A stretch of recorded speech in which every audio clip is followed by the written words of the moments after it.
You're listening to the We Are Libertarians podcast network. Find all of our shows at wearelibertarians.com. You're listening to the We Are Libertarians network. Learn more at wearelibertarians.com. The Boss Hog of Liberty podcast is the latest hit on the We Are Libertarians network. Each week, Jeremiah Morrill and Dakota Davis explore life in Henry County, Indiana. It's a show about our circle of friends, public officials, and our experiences. 80% observation, life, humor, and 20% politics. Boss Hog of Liberty is the day-to-day happenings of Henry County, Indiana, which is just like your community. Add us on iTunes and sample us today. Dear Leader would want you to. Hey there, Liberty lovers. This is Mark Clare of the Lions of Liberty podcast, where we strive to bring you great conversations about the ideas of liberty 3 days a week, every Monday, Wednesday, and Friday. Check us out at lionsofliberty.com. Hey guys, this is Roger Paxton, and if you're fed up with the government running every single aspect of your life, but you're not listening to the Lava Flow podcast yet, then what's wrong with you? Check us out at thelavaflow.com, or just go back to sucking up to the government. The Lava Flow podcast, striking the root every single episode. Hey, Liberty Rockers, this is Johnny Rocket from the Johnny Rocket Launchpad. Each week, I strive to bring you the best guests in talk radio. The Johnny Rocket Launchpad delivers weekly interviews of noteworthy politicians, economists, and activists. The Johnny Rocket Launchpad is bringing the party to the Libertarian Party and launching ideas in your direction. Check it out at JohnnyRocketLaunchpad.com or find us on iTunes. Each show is action-packed, explicit, and a lot of fun. So join me at JohnnyRocketLaunchpad.com every week for the newest episode. Keep liberty alive and rock and roll.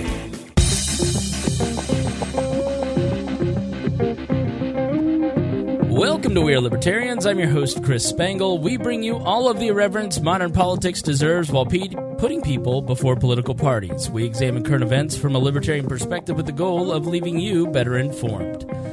Please be sure to rate and review us on iTunes, like us on Facebook, and subscribe on Patreon at wearelibertarians.com. In exchange for supporting our program, we give you all kinds of cool bonus content and free stuff. Please be warned that this show is raw, unedited, and authentic, so the language is sometimes strong and offensive. And if there's anything in this that offends you, you may write editor at wearelibertarians.com. I read all those. I respond within a month, typically. My voice may sound different. I have had a cold the last couple days, and I felt my voice was okay enough to do a show. I didn't want to not talk to you guys for 2 weeks in a row. So I wanted to make sure to have a show prepped, and I won't be talking the whole time. I found someone who can talk more than I can, and that's Rhinehold. Rhinehold, how are you? I'm doing well. Now you are here instead of Harry. I have not lost another co-host. Harry is just busy for the next couple weeks at his new job, getting some stuff taken care of. But you can hear Harry on Low Key Wall now on Friday nights. On Friday nights? Yep, on the Twitch channel. You can find out more by joining the Discord at wearelibertarians.com. So, yeah, as you can hear, my voice is a little strained. I got a cold. I was homesick from work yesterday, which I never do, but I was just that fucked up. But so I decided to go to work today, pull up my big boy pants, and we're doing an episode now. We're going to talk a lot about the Libertarian Party and why I think it sucks. I don't know that Rhinehold shares that agreement, but what would you say? Do you think the Libertarian Party sucks? I think the Libertarian Party is great and sucks all at the same time. Yes. Now, I have been a member of the Libertarian Party. I'm still a member of the Libertarian Party. I've worked for the Libertarian Party from 2008 to 2012. I was the executive director. It was my full-time job being the executive director of the state Libertarian Party in Indiana. And so I've dedicated a lot of my career and adult life to the Libertarian Party. I've been in it for 10 years. I think I'm going on my 4th or 5th national convention.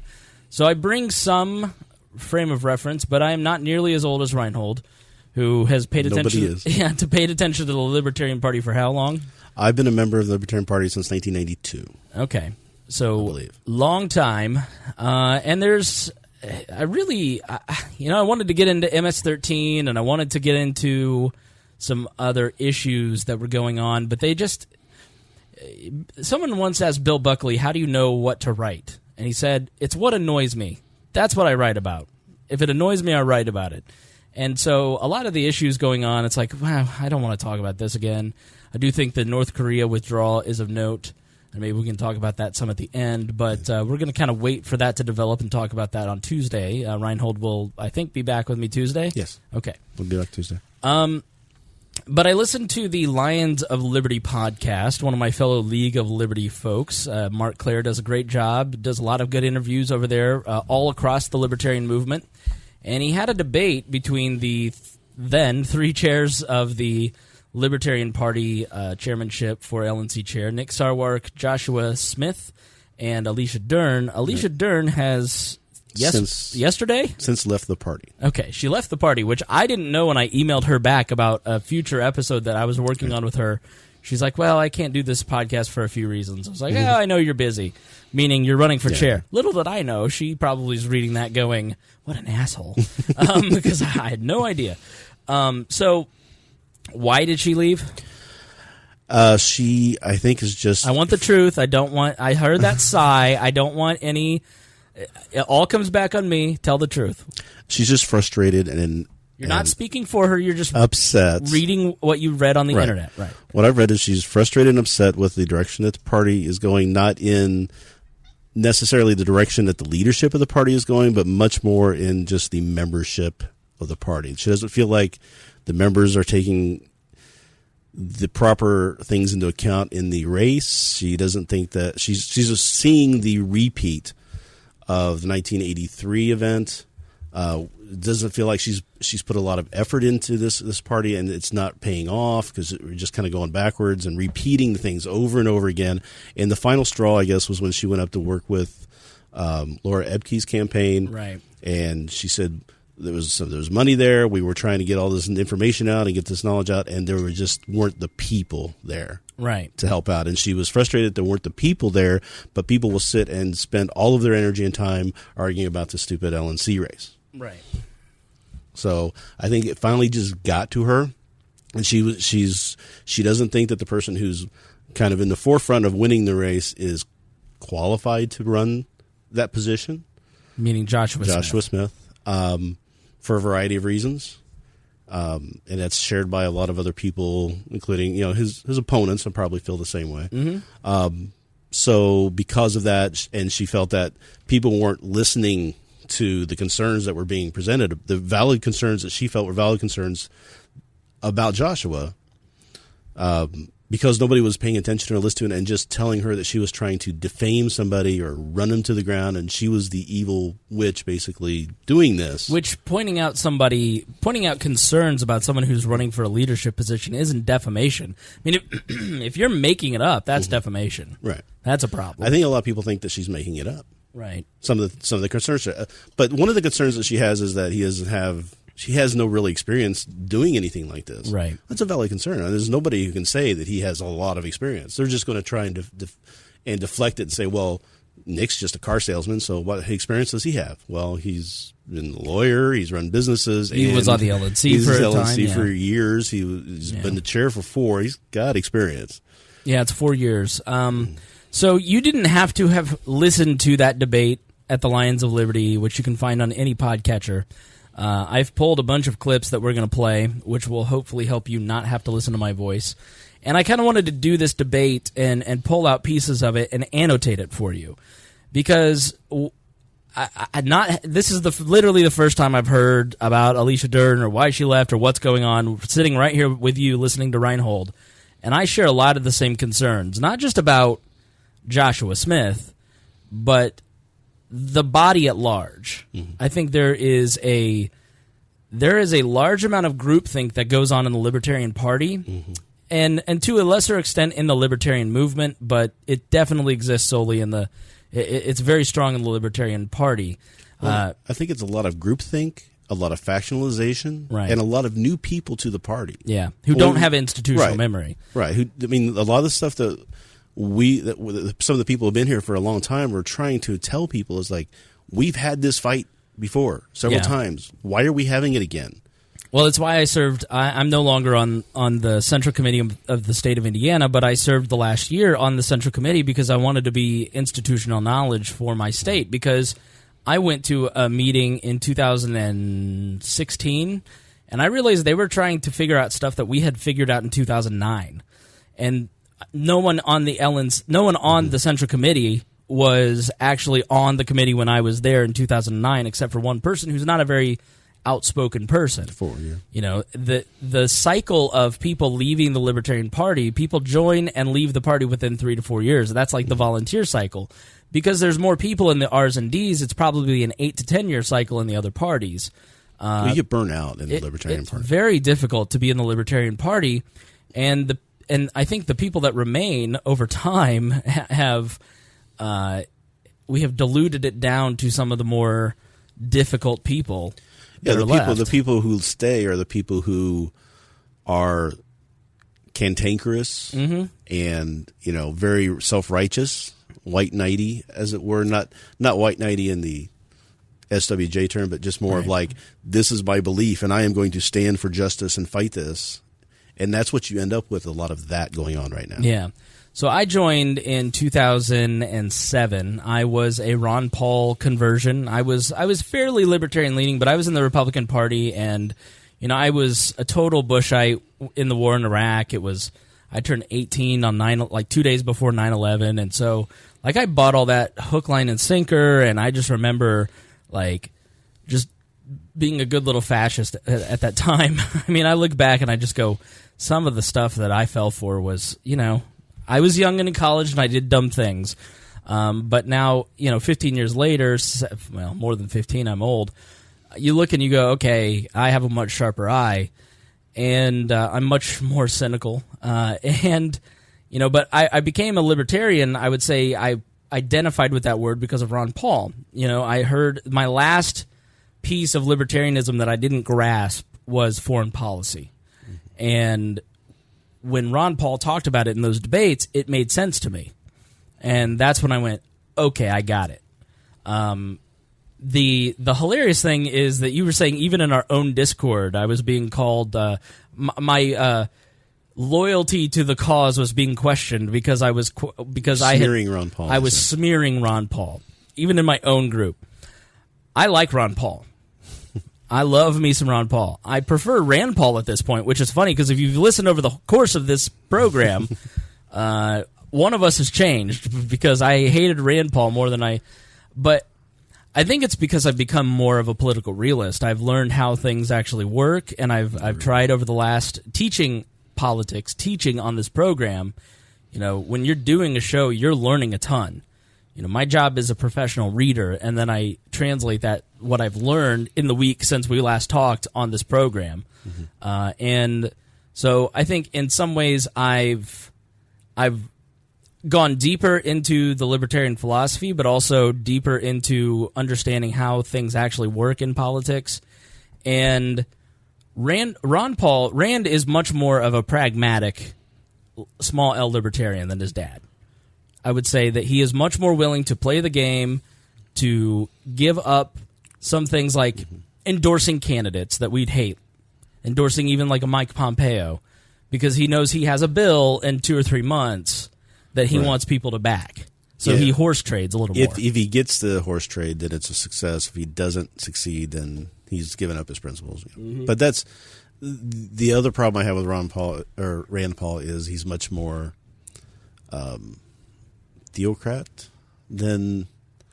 I think he talks more of a theocratic game than Ron. There's some comments and things he said in the past that were probably said more for the effect of who was in the room at the time, right? But they still worry me. So I think, but I wouldn't be opposed to him making if somebody makes and this is my opinion too about some other people that they're upset that have come over to the Libertarian Party recently. But if you're willing to identify with that group and say, I'm going to stand up for them and endorse them and be there for them. Well, that didn't mute that. I'm sorry.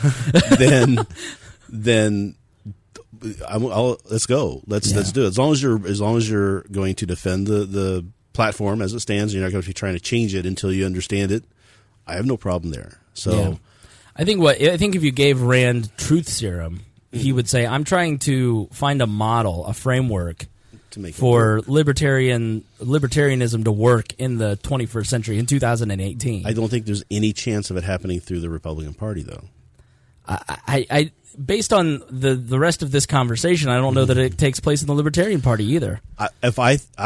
I think, and I've told some people in the Republican, the Libertarian Caucus in the Republican Party the Liberty Caucus, that if they all would just get up and leave and come over to Libertarian Party, the Republican Party would be done. Sure, I agree with that. Because if we combined forces that way, it would work. Now, if we all went over to the Republican Party, nothing would happen because we wouldn't have any power.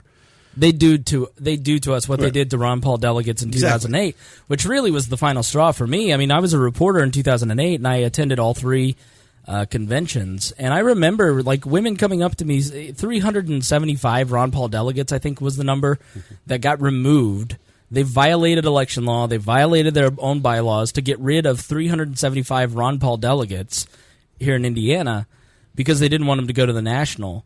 And they did it again in 2012. So if you get close, they're just going to sweep the rug out from under you. Just like they did with Gary Johnson when he was close on the polls to get in the debates. There were 4 polling groups that came out with polls that they were going to be using to measure. Right. 2 of those polls were manipulated in a way that there were no people in the poll under the age of 45. Right. Now, he was leading the polling for under 21-year-old voters, for younger voters. He was winning them over. So by them taking out everybody under the age of 45 and not asking them who they want to be for president and using it as a poll for who should be in the debates, that was despicable. Yeah, no, Ron Paul was never given a chance by the media or anyone. And Rand just didn't seem to want to run for president. When you're asked to come meet the Koch brothers and you say, no, I can't, I'm on vacation.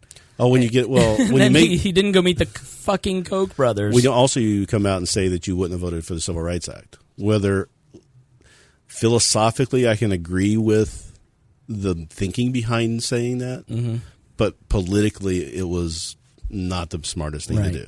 I mean, but I think it's 2 generations, and I think Ron obviously was much closer to people like Rothbard, and I think he's much more anarchist, and I think he was able to say in an era where there wasn't the internet. I mean, you hear about the newsletters all the time. I've read.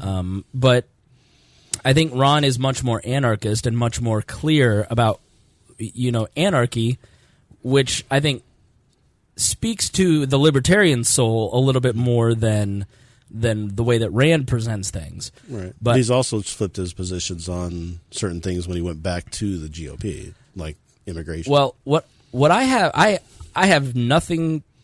I think my criticism on a post on our Facebook recently was that Ron Paul took the quote-unquote disinviting of him from the National Convention and, well, maybe it happened, maybe it didn't. He used it as some sort of weird publicity stunt for himself. He didn't investigate. He wasn't presenting the truth. He was presenting a twisted version of it to shove his thumb in the eye of the Libertarian Party.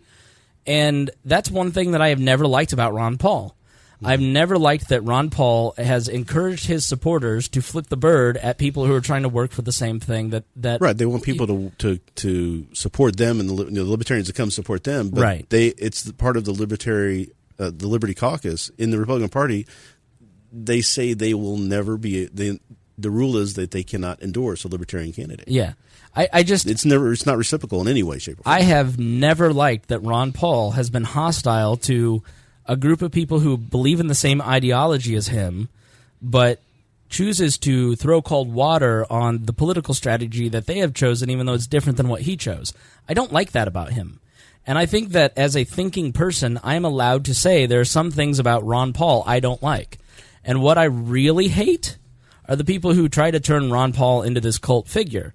It has happened with so many a group of people who are so free thinking.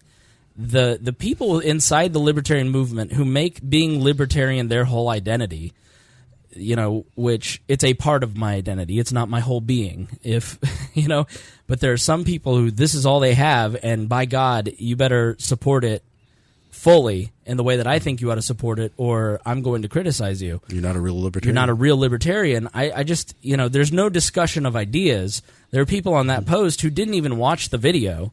They're just outright saying, well, I watched the Ron Paul video, and this is different than what he said, so you're wrong. No. I've had more conversations than Ron Paul. People on the convention committee from both sides of the issue, from Michael Heiss to Daniel Hayes to Sam Goldstein. I've investigated what actually happened. I know what happened. I have pieced it together. Ron Paul didn't. Okay? On this particular thing, I know more than Ron Paul. Sure. And he's being irresponsible with his platform. And I know, like, well, he doesn't support Ron Paul. No. Criticizing one thing that he did or one belief that he has does not mean that you don't agree with the other 99.9% of what the man says or thinks. I don't think there's anybody I can't find a flaw with. We're all human beings. We all have flaws. There is this, I don't even know how you would term it. It is... It's lionization is what I call it. Well, we're getting to a point in the Libertarian movement and the Libertarian Party specifically where it isn't about experience, it isn't about accomplishments, it isn't about achievements, it's only about rhetoric. Do you say the right thing? It's all rhetoric. It's all about rhetoric. For the last couple of weeks, I've been trying to get people to hear is that people are just going for rhetoric now. They're not even having discussions and debates and saying, okay, we have these beliefs, but there are gray areas, there's fringes, there are the edges of all of this that we can all talk about and disagree on and still come to an agreement that we want them mainly the same thing. So I've been investigating the 83 split. So this is a recurring thing for me. I'm sure you've heard me going on about it many, many times. But I found a thesis that someone wrote for their college about the split in 1986 is when they wrote it. Mm-hmm. So it was very close to when it happened. They did interviews with Bergdahl and Rothbard and all these people. All the people were involved except he couldn't get Crane. But he comes to a really great conclusion at the end of it is where in the party you have factions, and the factions and he identified the two factions as the purists and the pragmatists. Mm-hmm. This is not new stuff, people. We've been going through this forever, and he says the problem they had was that in any situation like this, and even the socialists had run into it in their party, was that they agreed 95% of everything. They just agreed on a few things here and there on the edges, and they were fighting each other over it. Right. Instead of coming to a consensus and working together, they chose not to do that and chose to factionalize and have one beat the other one down. Right. And that's exactly what's happening again. And that's what's scaring a lot of people out of the party. And then when you have Steve Krabel creating the UIP, I forget what they use for, but the Unified Independence Party. Uninteresting, idiotic party is really, let's go with that. He created that 2 months ago, and we're just all kind of looking at it going, okay. And then you look at instead of being what the Libertarian Party is, which is a ground-up organization, think Articles of Confederation, where the LNC chair and the LNC itself isn't really that powerful. They can't really do a whole lot. It's all what happens at the state party level. Right. They're doing a much more top-down thing, and they're doing a lot of vagueness because they're trying to get a bunch of independents to work together who are all going to think differently about everything. But they're getting a lot of people to go over there because so many people are just tired of this stuff going on in the LP with the factionalization of it. And it started in 2000. Well, it's always been going on, but it really hit hard because of Gary Johnson, because everybody wanted someone else to be in there, and he wasn't pure enough. And it's like, we're trying to win an election. If you guys would just stop on board, we could get this thing done, and we can get somebody in here who's better than anybody else that's being up for offer right now. Yeah, going back to that split, I mean, Rothbard was instrumental in helping start the party. The Koch brothers were instrumental in helping start the party. And the Cato Institute was actually started for Murray Rothbard. They wanted to, basically, the Koch brothers wanted to spread his ideas. And then eventually they hired on people like Ed Crane, and they hired on more quote-unquote pragmatic people, and Rothbard threw a fit. And then they basically stole his shares and kicked him out of the There's a lot more to that, too. If you listen to, I actually heard an Ed Crane interview, which is a very rare thing to find, where he discussed all that. Was he trying to pinch women on the butt while he was doing it? Or? No, he wasn't. But he said that basically Rothbard tried to get him fired. He went to Koch and said, "Hey, we need to fire." He had someone else. He had basically the person in charge of the Cato at the time trying to go to Koch and fire him. They knew it was coming from Rothbard. Koch called up Crane said, hey, this is what's happening. Crane went in and fired that guy, and then they had a meeting and voted to take Rothbard's shares away. Right. It was all over some other magazine that they were starting, which ironically was a magazine that was dedicated to try and reach out to progressives and socialists. That they wanted to close down, but Rothbard wanted to keep going. Yeah, I really detailed this at length in the episode that I talked about. It was where I interviewed Daniel Hayes, and then I talked about the split. So there's like a good 40-minute explanation of all this. So we're not going to totally rehash that. I'll just say go back and listen to that. I'll put it in the show notes. But I have hesitated to really kind of say what I've said since the beginning of this podcast and what I'll reiterate now on the show. But I've really felt for about the last, I don't know, 6 months to a year. Like, I've been in the Libertarian Party for 10 years. I have seen no growth. In fact, all the growth that I worked hard for 4 years was completely eroded because they didn't have someone to do what I did in the Libertarian Party of Indiana. I mean, the Libertarian Party of Indiana is one of the more well-organized parties, and we still have seen very slow growth in the 4, 5, 6 years that since I've left the party. You know, and I'm at my 10th convention this past April, and I'm just going, it's a lot of the same people. It's the same size. Like, this was a lot of energy for what? For great personal relationships. You know, that's been a beautiful part of it, that I've been able to meet so many great people. I've gotten a lot of personal benefit and personal growth out of being a libertarian, understanding what libertarianism means, how to apply it to not only your life, but the world around you. You know, this podcast would not have grown out of that. This is one of the most important things in my life. You know, I don't know what I would do without We Are Libertarians and the audience that comes with that. You guys are very, very important to me, and the community that is around this is very important to not only me, but people like Harry and Rhinehold and Chris Galt and the people and the Boss Hog crew, the people that are part of it. It really means if you hear our voice on a microphone, every one of those people is appreciative of the people that listen out there.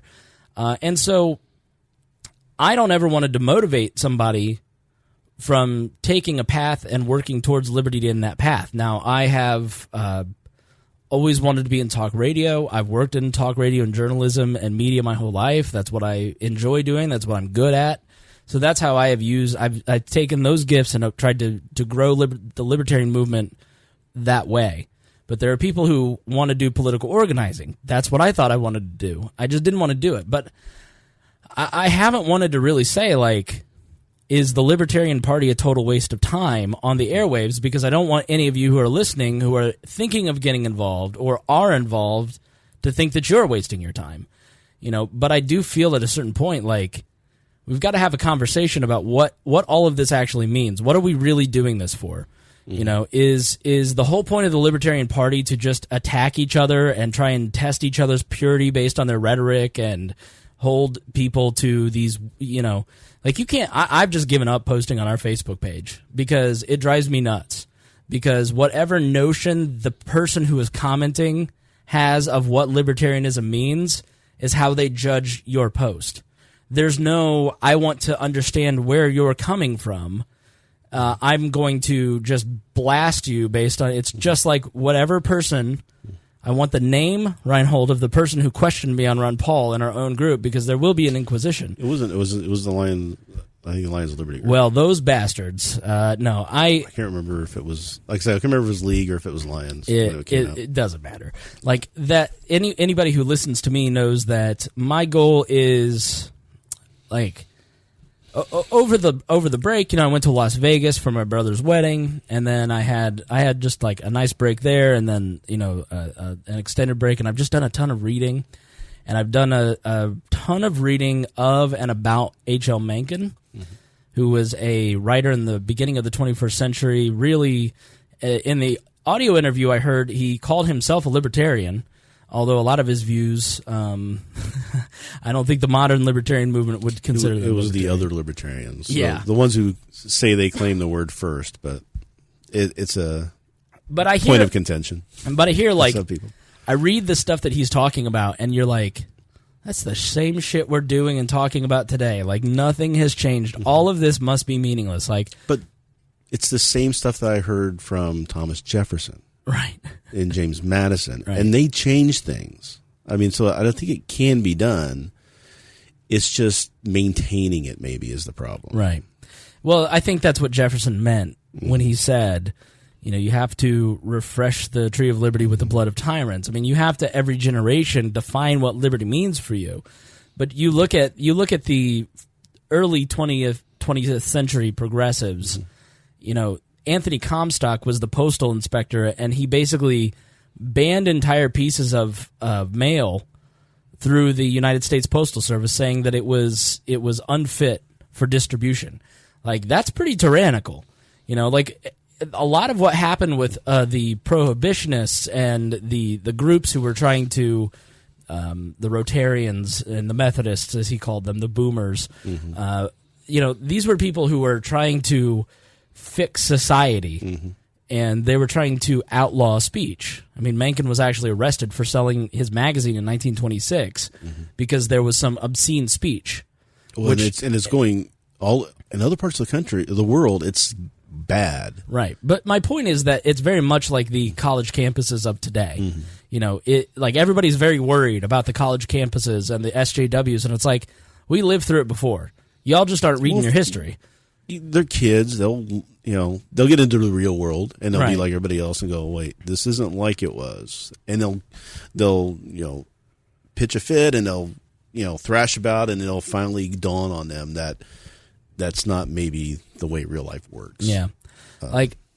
I just don't, maybe some other libertarian podcasters or libertarian speakers or writers, maybe they just want you to follow what they say as the word on high. Like, that's not what I'm trying to do here. What I'm really trying to do here is I'm learning, and I'm trying to spin off the byproduct of what I'm learning with you to make you think so you can learn too. And that should be the whole goal, is trying to, when you're reading these things and you're looking at these posts and you're reading what people write as a libertarian, you shouldn't be reading them to go, okay, where is he getting it wrong at so I can blast him? Exactly. It should be, what's he saying, and am I wrong?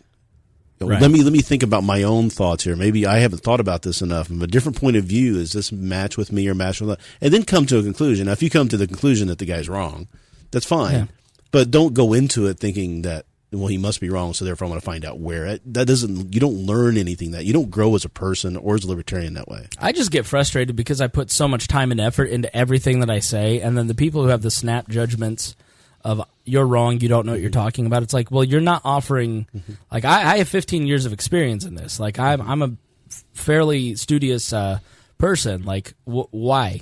Just because you think a certain way, because your friends think a certain way. I think a lot of what's going on in the libertarian movement is social proof, because other people talk about a certain person, then that person is popular, and we're not judging what those people are saying. We're not really thinking for ourselves. Or if they talk negatively about somebody, that person's bad. And that's even bigger. Yeah, and that was the big thing that got me yesterday was, so Alicia left the party, and there were people cheering. Right. I'm like, you just lost one of your best advocates for this party for a long time, right? She's done a lot of work. You may not agree with what she said or some of the things she's done, but she put in the time and the work, and she made a difference, and you're applauding and happy about it. And it's just like... Well, I think Adam Kokesh and Bill Weller are two examples. And I think if you go and listen, I offered a full...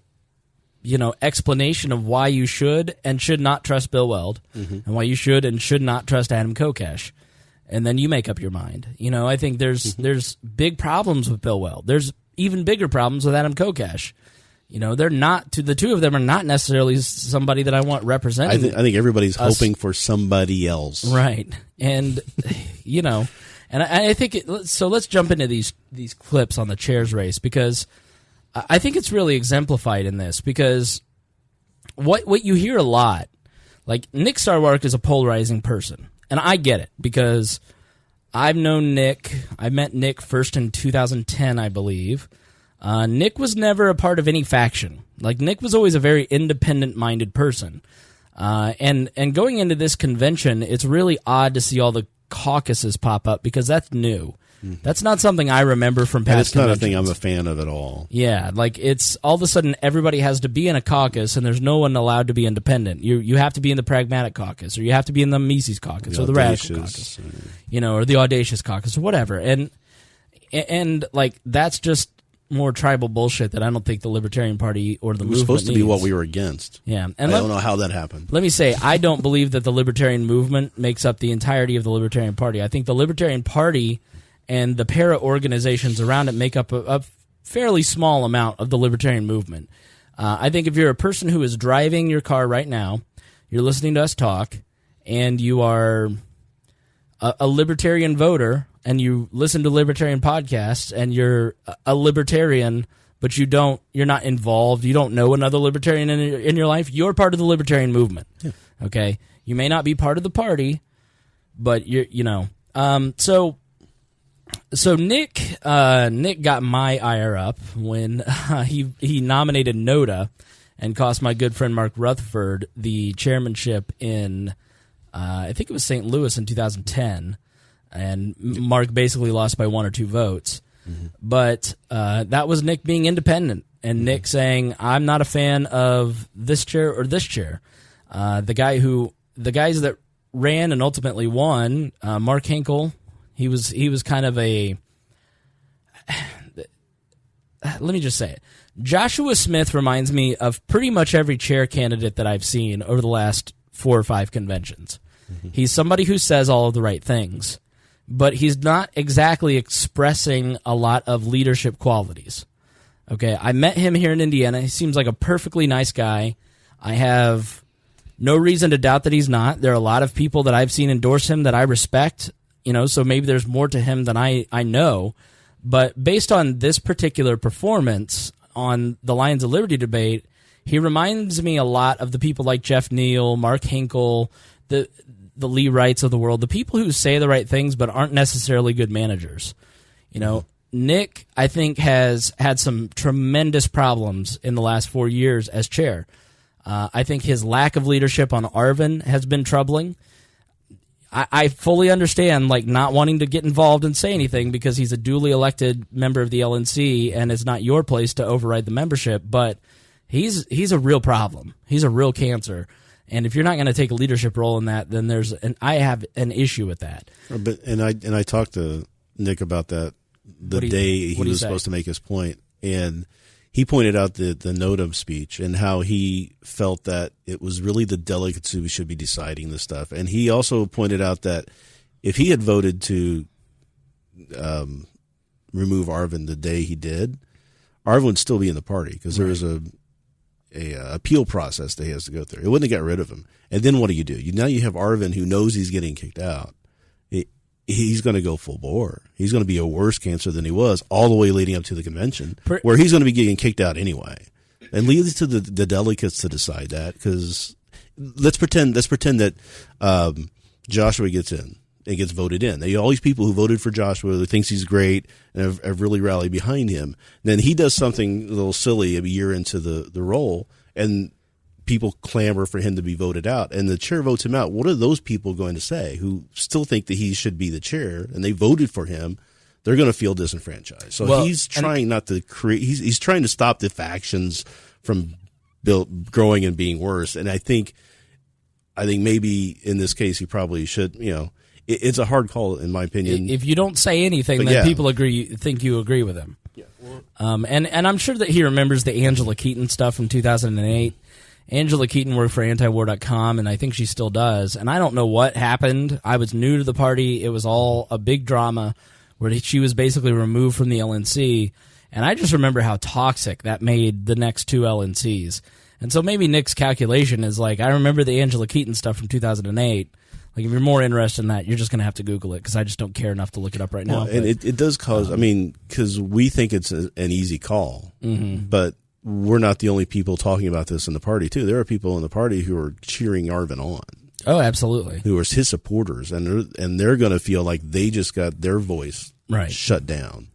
Right? That's part of the problem. That's part of the issue that Michael has, is he feels that the voice of the people he's representing with the Mises Caucus are getting shut down. Yeah. Michael Heiss, yeah. Heiss. I say he's, didn't I? Either way. I do that sometimes. So But he represents a certain group of people, right, who he feels are getting squashed. Their voice is getting squashed. So that's why he's trying to do what he's doing with his movement to get a voice. So I think there was just a concern that was going to happen with other people and other groups, and we're just going to create this more fractionalization. Yeah.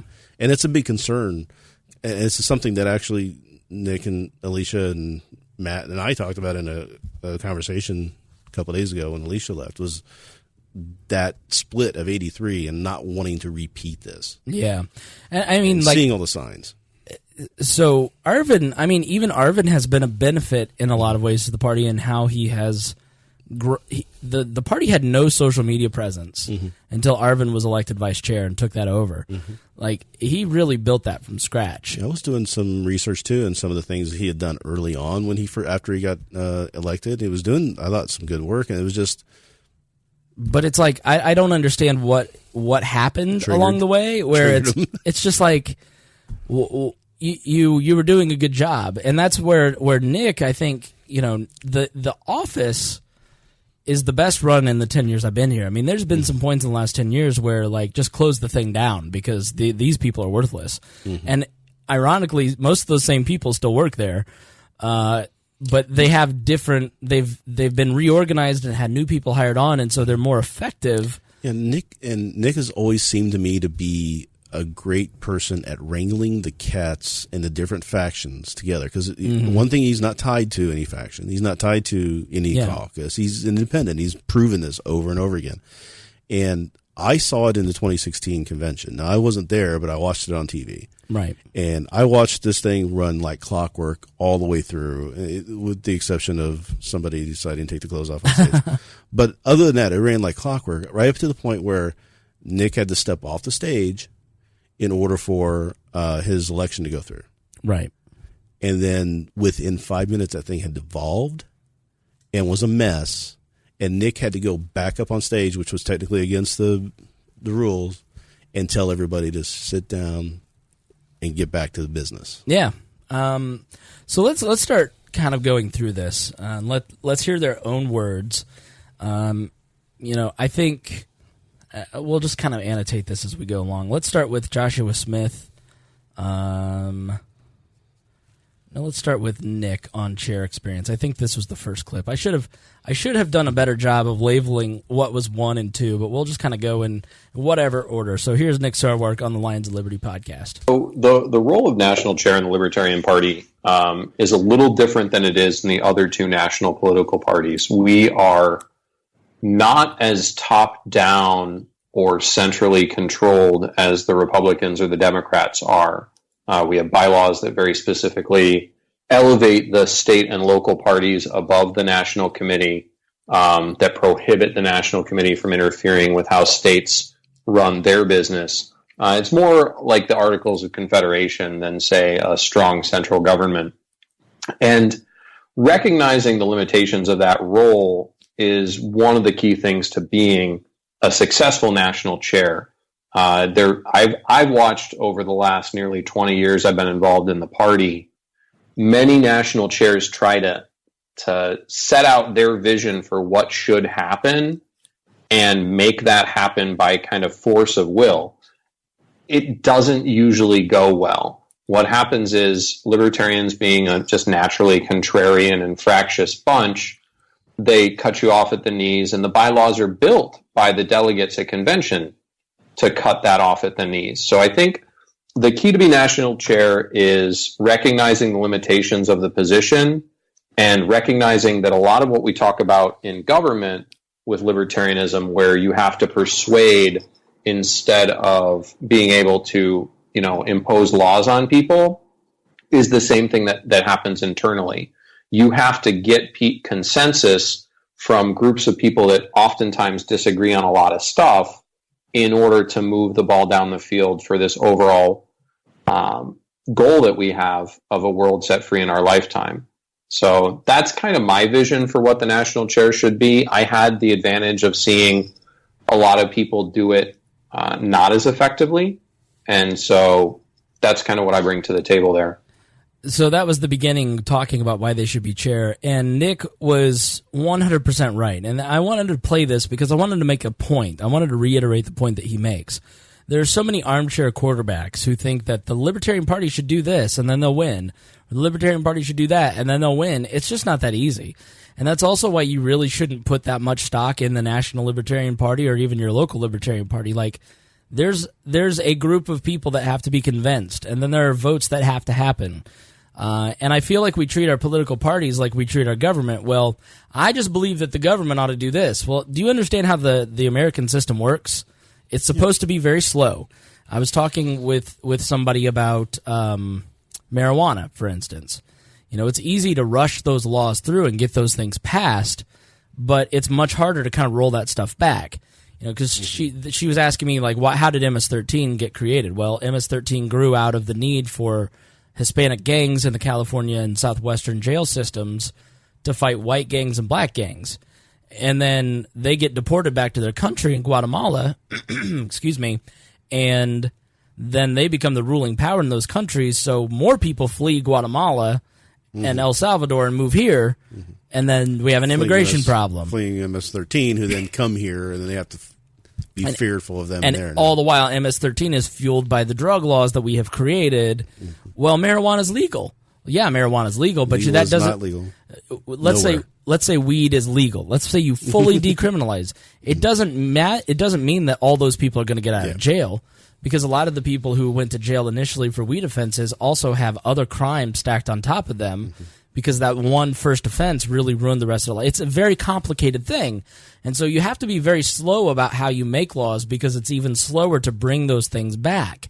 Right. You know, and it's the same within political parties. There's a lot of these factions that have to be massaged and worked, and there's conversations that need to take place on a board that happens. It's not just a matter of, you know what I think the Libertarian Party ought to do is they ought to just pick 2 state races and 1 county race and just fund all their money into that. It's just not that easy. It's not that simple. Are you taking the clip out where Joshua talks about the Roy Moore case? Yes. Okay. Yes. I'll get to that then, because it folds into that in my idea of political acumen and stuff. So I'll get into that more. But the Senate, like the U.S. Senate, is designed to be the blocker, not the House. The House is supposed to be able to just come in there and just do all this stuff and blah, blah, blah. The House is supposed to be more thoughtful and representing the interests of the states, not necessarily the people in the states. The cooler to the people's passions. And people are just like, why is the Senate not acting? They're not supposed to. That's the design of it. Yeah. Well, and that's part of why the Senate was originally appointed by the legislature. And not voted on. And not voted on. It was the progressives in the early 20th century that ruined that. I'd love to see that come back. So let's go to, yeah, me too. Let's go on to Joshua on his opening statement. Let me see. Why is this Joshua on why chair? Sorry. It wasn't in here. Here we go. So this is Joshua Smith. He is the contender on why he should be chair.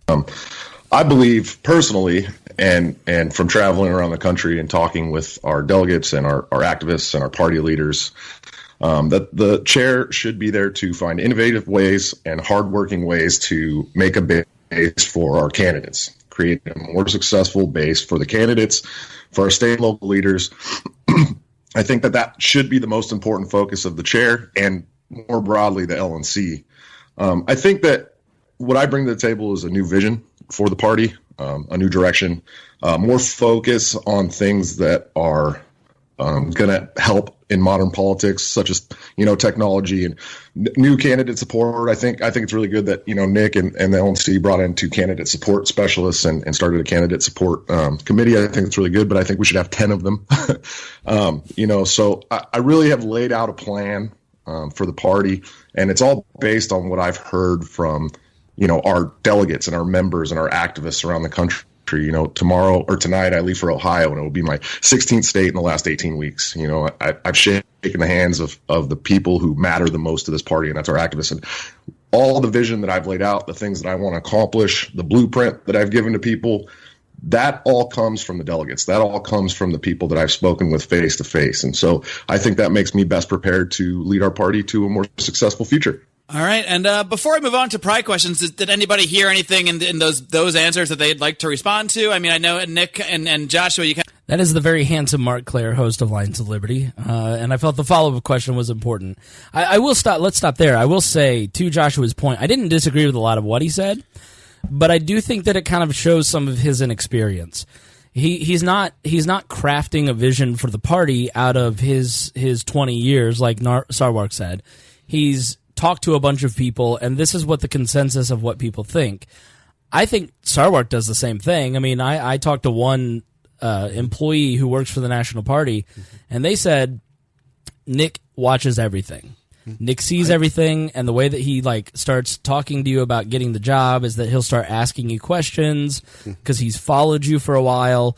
So I think that he's out there getting consensus too, but I just, like the comment about 10 support specialists. That was the one that got me too. It says, we brought in Sue, that was good, but we need 10. Why not 20? Why not 50? Well, there's limitations. There's probably a financial reason on why there aren't 10. You're actually hiring somebody. That's an ongoing salary that you're going to be keeping, that you're going to promising somebody that you're going to pay them. You don't want to just pull that rug out from under if you can't make the bills, if you can't make that payment that month. So those are decisions that have to be made, and some of those don't get made by the chair. Right. That's the other thing too, is that there's a lot of promises getting made that aren't the job of the chair. They're the executive director, which nobody's talking about. I think a lot of people don't even know the executive director exists. Yeah, I think most people put too much importance on the chair, when in reality, the chair leads the meetings, and they manage the staff, and then they talk to the media when there's the chance.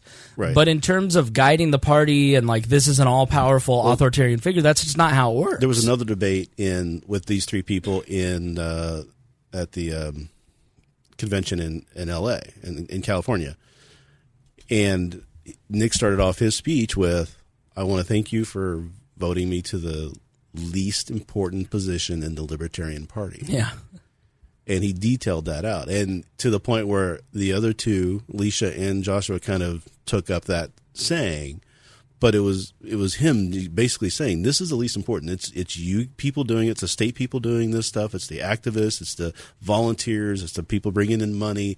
All the staff. Everybody else, so much more important than what he does, because he just leads meetings. Yeah, and that sort of those minor things. Everybody's putting this emphasis this is the person who leads the party and makes all the decisions, and it's not how it works. And I think there's going to be some disappointment.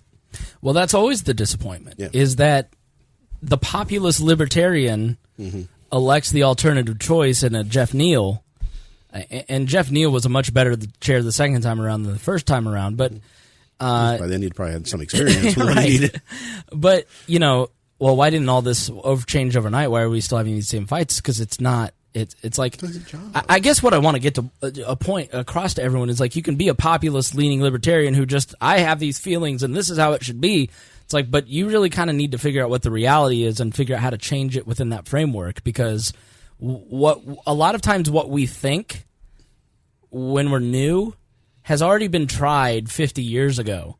And there's a reason why it's not being done. Yeah, and so it's I agree. I think the candidate support specialist is a great thing. I had Kara Schultz on, and she seems to be doing a really good job just based on talking to some people and watching her performance and talking to her directly. But, it's the first time we've ever had someone supporting candidates. The party was all about ballot access for many, many, many years. Well, most of the candidates and state candidates and others didn't really want the party involved. There's a hard separation between those. Very, very hard separation. Because people are well, what happened with the Gary Johnson campaign? Why did it fail? Which I don't think it failed, but that was the question that was asked. And he's well, we don't really have any control over that campaign. There's nothing we can really do. No, he was able to speak to what he saw and what he believed was problems, but it failed because of people's unrealistic expectations. Because they never wanted to learn what realistic expectations and to the party leadership's discrediting, they don't want to be realistic with people and say 3% is phenomenal, right? Okay, because we always get one. I'm sorry, but in that debate, and we're not talking about that one, but in that debate, Joshua says, I think 5% was too much. We should have shot for 20. How How? How is that realistic in this? Now, I think we could have gotten 20. I think there was a point where it could have happened if he had gotten into the debates. If Johnson wasn't kicked out of the debates, the fact he was popular among the younger people, and a lot of people weren't choosing him because they didn't see him as a viable candidate. You get into that debate with 15%, and they're at 25, 30. You take 5% from each of the other two. You've leveled that playing field. Now, all the people come out of the woodwork who wanted to vote for somebody else but didn't think they could, they have a candidate. That could have flipped with that debate so fast. Yeah. So people are just like, oh, it was such a failure. It was such a failure. No, it was because they were told this guy wasn't a viable candidate. So everybody went back to their norms of voting against the person they didn't want to win. At least, and the leading voices of that he's not a viable candidate came from the libertarian movement. That was the biggest problem that really frustrated me. Because their own is that unrealistic expectations. When something happens to the Republican or the Democrat and they have a mistake or a gaffe or something like that, their party people are out there defending him. Ours were attacking. Yeah. Right. And this is why we shouldn't do this. And there's so much just pile on and eat the dog politics that the other parties didn't have to do anything. Yeah. They don't have to attack us. We attack our own selves. Yeah, I think like the candidate support positions are a new part of as well as Andy Burns and the state party support position. For years under Bill Redpath and those like Jim Lark and some of those guys, it was really focused on ballot access. The main function and the only function really of the entire national party was to get ballot access. It has been for 20 years because that's what we needed. We needed 50-state ballot access. Be taken seriously by the media and by a lot of people, a lot of voters. You needed that, and we've now gotten it. So now we've got this money that we don't have to spend anymore. Right? And people are like, why didn't you do this before? It's like we didn't have it because we were fighting this goal. Now we have, with the success that Gary Johnson has, we have 36 states already in the bag. We don't have to go and pay money to fight for it anymore. Now we got money we could do stuff with and really help achieve and go forward. And to me, it's like we're just going to do the same things that happened in '83, tear down the party again, and we're going to be back to where we were fighting for ballot access in the next 4 years. The ballot access argument. It was also states like Indiana where we have ballot access. If you hit 2% in the Secretary of State's race, you get ballot access. Mm-hmm. We've got Mark Rutherford running this year, most qualified libertarian candidate for any office in the decade that I've been involved. Mm-hmm. I would be amazed if he didn't hit 10%, which would make polling at 10%, which would make the LP a major party here in the state. Mm-hmm. But the message back to national has been, in the decade I've been around, you don't do anything for us. You just take our money and send it to Oklahoma on these Pyrrhic victories where you got ballot access, but then there's no organization there to feed. So, why should we give you our money when you don't do anything for us? So then, okay, we got a candidate recruitment specialist. We've got a state party specialist. We're actually doing we're actually fixing the database. There are databases now. This for the first time in my, I was talking to one candidate recently, and I said, where's all this information coming from that you're making phone calls to people? I think I know you're talking. I said, are you calling this? No, it came from the LP. It came from the Johnson campaign. I said, what? They're that organized? I was amazed. So there's actually a database of contacts for candidates to call for the first time. That's a huge advancement. Mm-hmm. But nobody talks about that. They and I do this too. They want to talk about the Arvin stuff, which is important. Arvin is it really? Okay. I see. I agree with you. It's important to us, but I think that do a Google News search on the word Arvin and see if anybody in the media cares. Right. Well, we'll talk about that in a moment. But that's so the job of the chair really is it's nudging leadership. It's certainly not it's wrangling cats and trying to get them to go in the same direction. Yeah. That's the type of leadership. And it really depends on what kind of elements you got elected. It's not to pick up the flag, come with me, we're going to storm the hill leadership. That's not it. All right, so on this follow-up question. Kind of have different visions there. Do you have any thoughts about what Nick said about, imposing your vision upon the party and how that usually doesn't work out? Do you think that is, that you having such a grand vision of what you want to see doesn't, quite necessarily jive with the role of the chair as facilitator, as sort of Nick and Alicia both seem to see it? I think that, this vision didn't come from me. This isn't just what I want to see. This is what I've heard, our hardest working party members want to see. And these are the things that I've been listening to for the last 4 months from our membership. And so that's not from me. And I will fight to make sure that those things happen. I think they're really important. And I think that it's going to help facilitate a more successful party for our members. So yeah, I want to see those things happen. I'm going to fight to make sure they get done. But that doesn't come from me. That all came from them. All right. So I guess I don't understand that, because does that mean that the pretty diverse LNC that we have now, all the way from Starchild, who is very esoteric, let's put it that way, and to Carolyn Harlos, I think, is on it. Karen Ann Harlos, I apologize. There is a very diverse LNC, and they seem to be working pretty well. All the way Sam Goldstein, who I worked for, who's a very fair man, but he's very pragmatic, libertarian, hardcore. You won't join our Discord. I just don't think that anything that if you detailed and polled the LNC currently, like, do you disagree with anything in this blueprint? They'd all say, yeah. We'd love to do that, but we're restrained in resources because of X, Y, and Z. Mm-hmm. Like, we just don't have enough volunteers for this, or we don't have enough money for this. And so I think sometimes newcomers, they fall into this trap of thinking that the existing leadership isn't doing their job because the thing that I think is important isn't being done. Well, the thing that isn't being done is probably not being done because of a lack of resources. Lack of resources, or it was tried in a failure, or if there's a lot of different things that could be going on. You need to find out what those are, not just start ranting and screeching on Facebook. And so I also take an issue with this idea that there's a democratic strain within the Libertarian Party and somewhat in the Libertarian movement, but more in the LP, where because it's popular, it's right.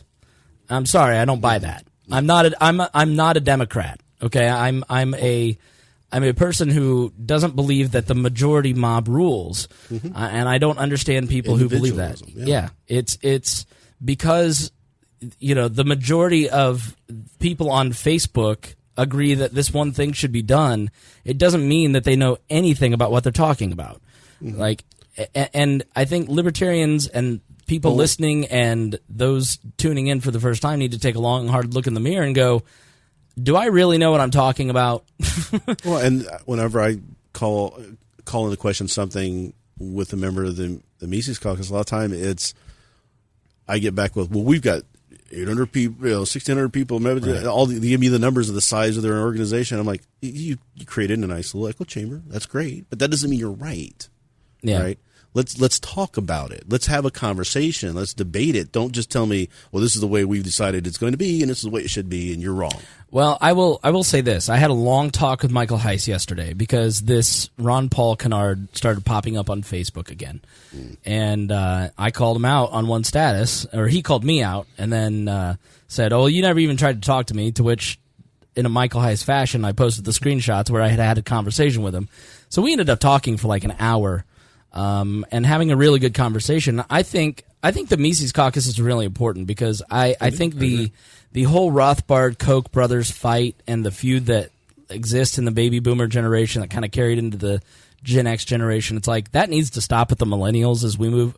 Like, there isn't any reason that there should be any fighting amongst any libertarian faction. It just shouldn't exist. It shouldn't be, but it's getting stronger. I know, but I'm not going to argue for it. I mean, so I think people need to, when we get to New Orleans, give the Mises Caucus a chance and let them speak and listen to what they have to say. And I think likewise they need to listen. And I think that's what a lot of this is. It's like we're all putting our wish list out instead of actually saying, like, well, what can we agree upon and move forward with? Right. Let's agree to disagree on a few issues that don't really matter in the grand scheme of things, but let's agree that we need. But the problem you're going to have is that there are people who are dead set on the next candidate, that our candidate should be pure libertarian. Right. Whatever are they in that my club? means. Are they right. True believers and or not the Bill Welds and the Gary Johnsons who are just watering down the message for everybody. And we talked about it earlier. I don't know if it was captured or not, but we talked about how that message can reach 10% of the people. It's not going to reach the rest of them. I mean, there's different messaging that has to happen, and I was very, very surprised that when I said this today, Michael liked it and responded to it, saying he agreed with it. And I was like, this isn't the same Michael I've been having conversations with the last 3 months. Like I said, I think in talking to him yesterday, I think he realizes it's almost like he started this with an anger, and he's put this together, and he's worked so hard with a big focus, and now he feels like he's getting to the finish line. It's starting to realize, okay, what's the next steps? What do I need to do? I need to come good with what I'm saying. And I said something the other day. I said, if you guys win, right, you've got 2 years to put up or shut up. Right. And you better not just be going in saying, okay, we want this to win and think it's going to work. You've got to really be aware. Donald Trump. You've got to be aware of what you're really doing here and make good on it, or they won't give you a chance again for a long while. Yeah. Yeah, and you have to do it in a way that, like, just treat people decently. There's a lot of people still in this party. You don't want to lose. There's people going to the UIP. We've seen this happen. It's a concern. I've seen this. It like it's. There was a party started that Angela Keaton people left and went to that party, and this happens all the time. These people leave, they go to this other party, they flame out in 6 months, they take a couple of years off, and then they come back. Yeah. Like I've seen it 3 cycles now at this point of this kind of thing, where people get frustrated and mad and leave the party, they go somewhere else, and then they come back because this is where they belong ideologically. But and I just wish people would kind of shut the drama off a little bit and just say, you know what, I'm just going to take a step. Like, I posted a status about Michael, and I was pissed when I posted it, and and so after talking to him for like 5 minutes, I go, hey, I deleted that post. I want you to know. I posted it. I was pissed. I was wrong. I apologize. He said, I do it too. I appreciate that. And I think there's, like, it's not that we're not going to do things like that. It's not that we're not going to have those disagreements and they're going to be kind of ugly. But the second you realize you're being ugly, take a step back and just go, I'm going to have to eat some humble pie here. Like, I'm being the willing asshole. to accept the fact that you are a human being, and you let emotions get to you. We all do it. Yeah. So then they talked about messaging, and messaging is a really big topic because of Arvin. Arvin keeps posting. Arvin is the vice chair, and Arvin keeps posting things like, I'd rather, kill school board teacher. I don't even know what he's talking. He's saying some crazy, crazy stuff that's really inflammatory, and he's clearly doing it just to be inflammatory. So messaging has become a pretty hot topic in this campaign. So we'll start with Nick. Nick on messaging. So here we go. How would you change the messaging of the Libertarian Party to entice those newer to our philosophy to join while still providing a quote-unquote pure message? And I guess I would add to that, if you even feel that it is a role that the chairman should be involved with. Now let me take issue with the question. I'm going to take issue with a couple of these questions. The idea that there's a really weird thing that is going on in the Libertarian movement and the Libertarian Party specifically, where it's almost like in the Christian church. I guess the best way to relate it is that people don't feel that they are witnesses for Christ or that they can go out and evangelize. It's the pastor's job to do it. We've hired this guy to be an evangelist, so he should do it. I don't need to do it because I'm just a regular person. That's why I'm paying my dues and I'm voting this person in. Why do I need to do his job right. for him? So I elect the chairman to be the messenger of libertarianism. Like, I don't believe that. I believe that you listening, every individual, you are responsible, if you have a belief system that you believe will work, to talk with others about that belief system. Part of what I do is to give you information to help you spread that message, to make you think about how you talk about politics, and also to have a little fun while we're doing it. But, so I just, like, if the Libertarian Party messaging is off, Libertarians take that so much more personally than, like, Republicans are taking it with Trump, for instance. Mm-hmm. Like, they're dismayed at the way that Donald Trump, but, like, the press, our friends, normies, they all have, like, this disconnect where they go, okay, well, that's Trump, but it's not all Republicans. Opportunistic Democrats try to put that on all Republicans, but those are idiots, and we all recognize that. But there's some weird thing where if one libertarian has said something, every libertarian on earth in all of history is responsible for that one individual. And it just seems so counterintuitive. And I think we've been so gaslighted with that concept that we have started to adopt that concept. And I think you can say, I don't agree with this person. Here's why I disagree with Arvin. Here's why I disagree with Nick. Nick flat out, Nick and I don't talk anymore. And it's because I called him out on the Tom Wood stuff. And we'll talk about that later. I think it was his response with the Greg thing that. Yeah, but but we'll get to it. But he was being a dick, and that's what I really took issue with. Right. But he was being a dick because he felt someone who had been friendly was no longer being friendly. But he was wrong. And it doesn't mean that I don't think Nick has been a good chairman in some respects and a bad chairman in other respects. It's been a human chairman. It's whatever. It's everybody's good and bad. Even Arvin, really bad and okay. Like that's the Overton window there. But the thing about Arvin too is that he posts this little thing that almost nobody sees. That's really inflammatory, and then 150 libertarians share it out so that now thousands and thousands of people have seen it. Well, wouldn't you keep doing that if you had that kind of It's the Streisand juice? effect. Yeah, the Streisand effect where someone took a photo of Streisand's house, 50 people saw it, she sued the guy for privacy reasons, and millions have seen her house now when she didn't want anybody to see her house. If she just left it alone, 50 people would have seen it because it was just some beachline property. If people would have just seen that and went, and just deleted or blocked Arvin or whatever and left it to be, nobody would even care. Right.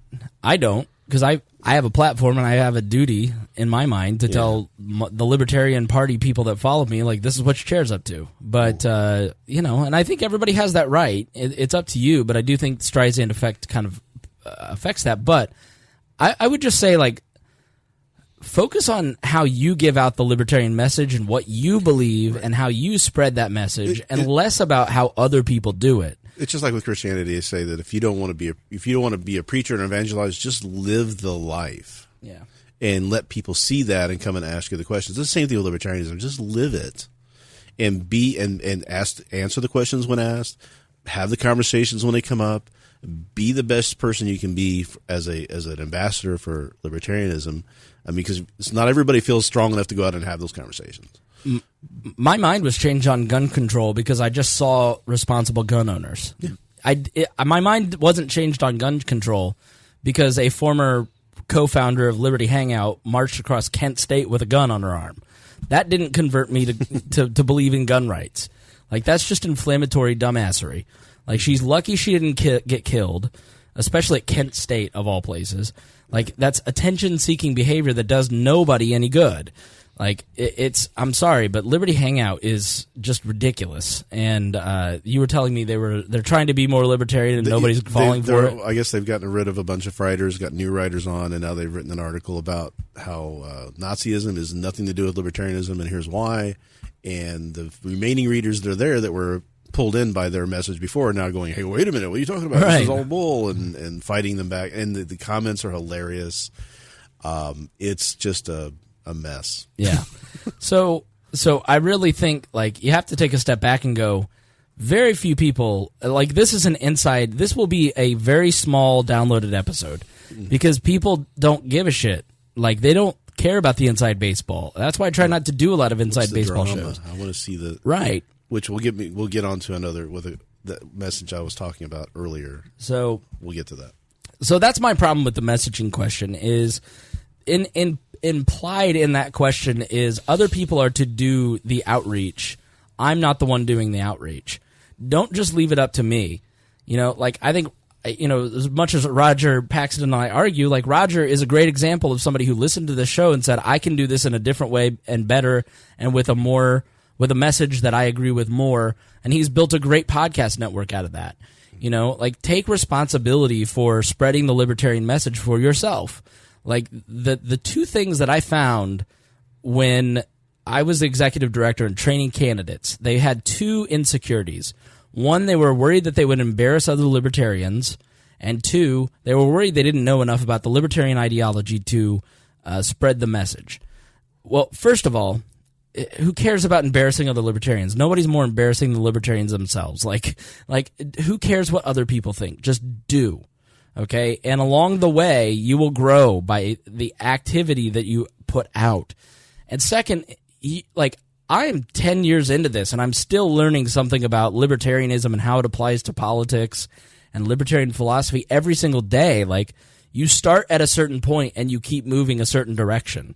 You know, I am always wrestling with different questions. How does this apply?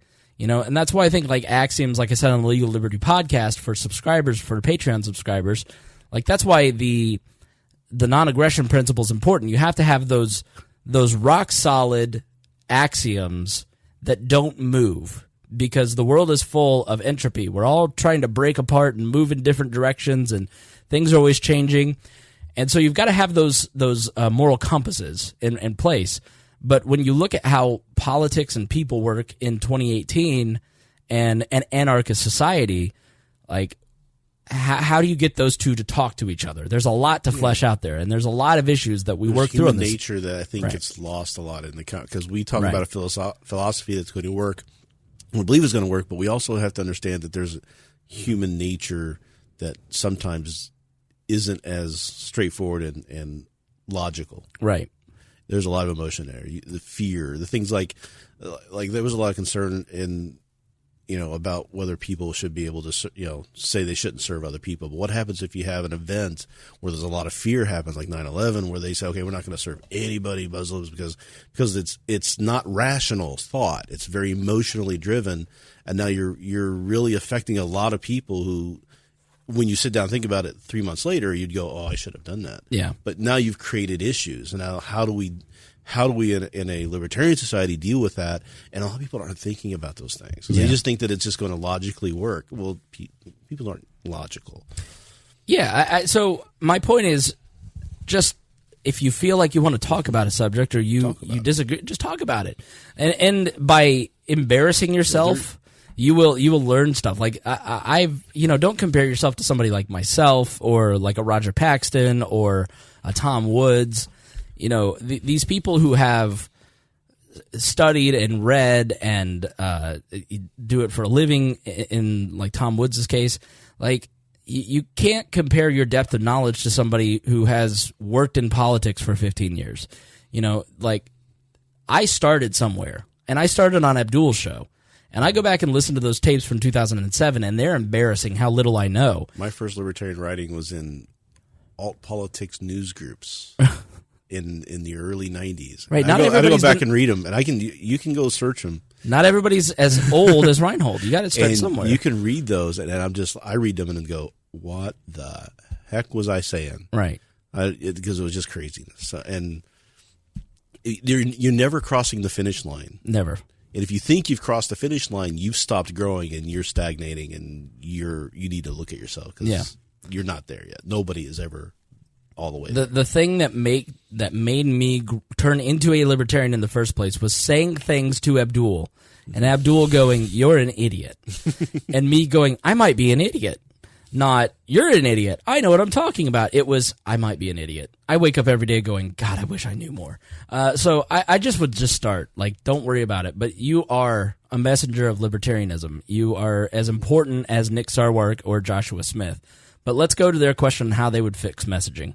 So the delegates at convention are the ones who define what the message of the Libertarian Party is. They adopt the platform, and that platform is the lodestar for what the Libertarian Party stands for. It's very different from other political parties in this country. Our platform actually means something, and we have candidates who stand up for it. The change in messaging that can happen from the national office, you can't change what it means to be a libertarian, right? Like, you can't say, hey, a bunch of people want to build a wall, and so we're going to go out and talk about restricting immigration, when the platform says people should be able to move freely without government interference. What you can do is you can try and relate that platform back to things that are topical in the media, things that are topical in the country. You can adjust based on who's in power in either the presidency or in Congress. But as far as changing the party's message to attract different or new people, that's assuming that that's actually the chair's role, that the chair gets to decide what a new member looks like. And that I don't think is appropriate for a chair to do, to decide these people with these particular views are the most important people to recruit. I think that it's up to the delegates and convention to decide what they want the platform to say, what things are important enough to be enshrined in the platform. And so that's kind of the answer to that. So you would say overall that idea of messaging and attracting certain types of people is basically outside the role of the chairmanship? It is outside of, obviously part of growing the party is recruiting people. And so you need to identify messages that resonate with certain target audiences and who are good prospects and who are bad prospects. But that's a data-driven process, right? We run direct mail, we run online advertising, we do various things to prospect members. And so we have data that says, this group of people is good and they tend to join at a higher rate than this other group of people. But no, I don't think that the national office should be deciding how to shape the party or who should be part of the party or who we're going to try and bring in and who we're going to try and make feel unwelcome. Mic is off. How unprofessional. But yeah, all right, I can get on board with that. Let's give Joshua his chance. Here's what he had to say. Yeah, absolutely. I think Nick's kind of missing the point of the question here. For me, I'm kind of having flashbacks to a conversation that Nick and I had once where Nick indicated that a growing membership is not it's not indicative of success for the party. And I believe that that's heavily false. I believe there's 60% of the population currently is not voting in this country. And those are the people that want a third party. Those are the people who are not happy with the two old parties. And the messaging from National has been inconsistent, to say the least. Let me just say, I don't think that National penetrates to any of our friends and family at all. And I think if you really sit and think about, do any of your friends and family know who Nick Sarwark is?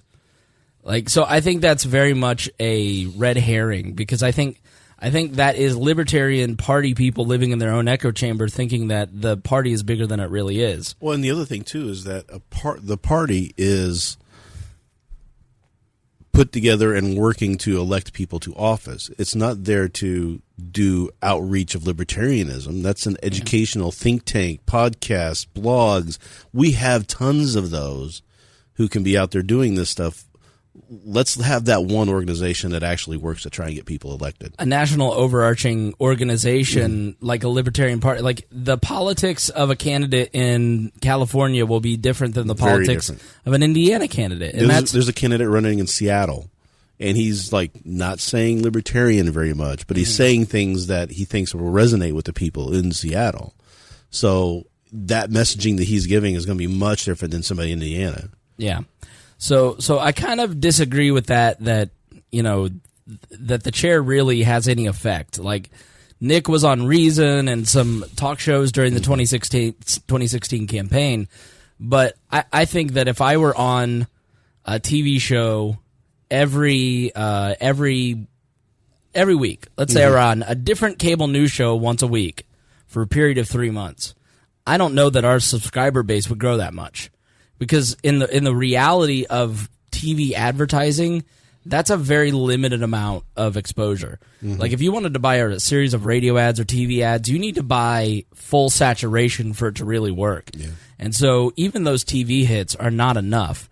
And I think that we sometimes within our own little echo chamber lose sight of how little impact the party actually has. And the only time that you're really going to get impact is in a campaign season, and it's from a candidate. It's not from a chair. It's not from a county party chair. The chair's there to back up the messaging, to reinforce what's going on. It's not to lead that messaging. In my mind, a chair at all levels is there to build an organization so when a candidate steps into it, then they are ready. They have the backup and support, and they have the infrastructures in place to handle it, like with the databases and things like that. A lot of people go in thinking that's already been done. Yeah. And they get in there and find out, where's this information? How am I supposed to do this? Right. So I do think we need to take a step back and realize, do my friends and family know who Nick Sarwark is?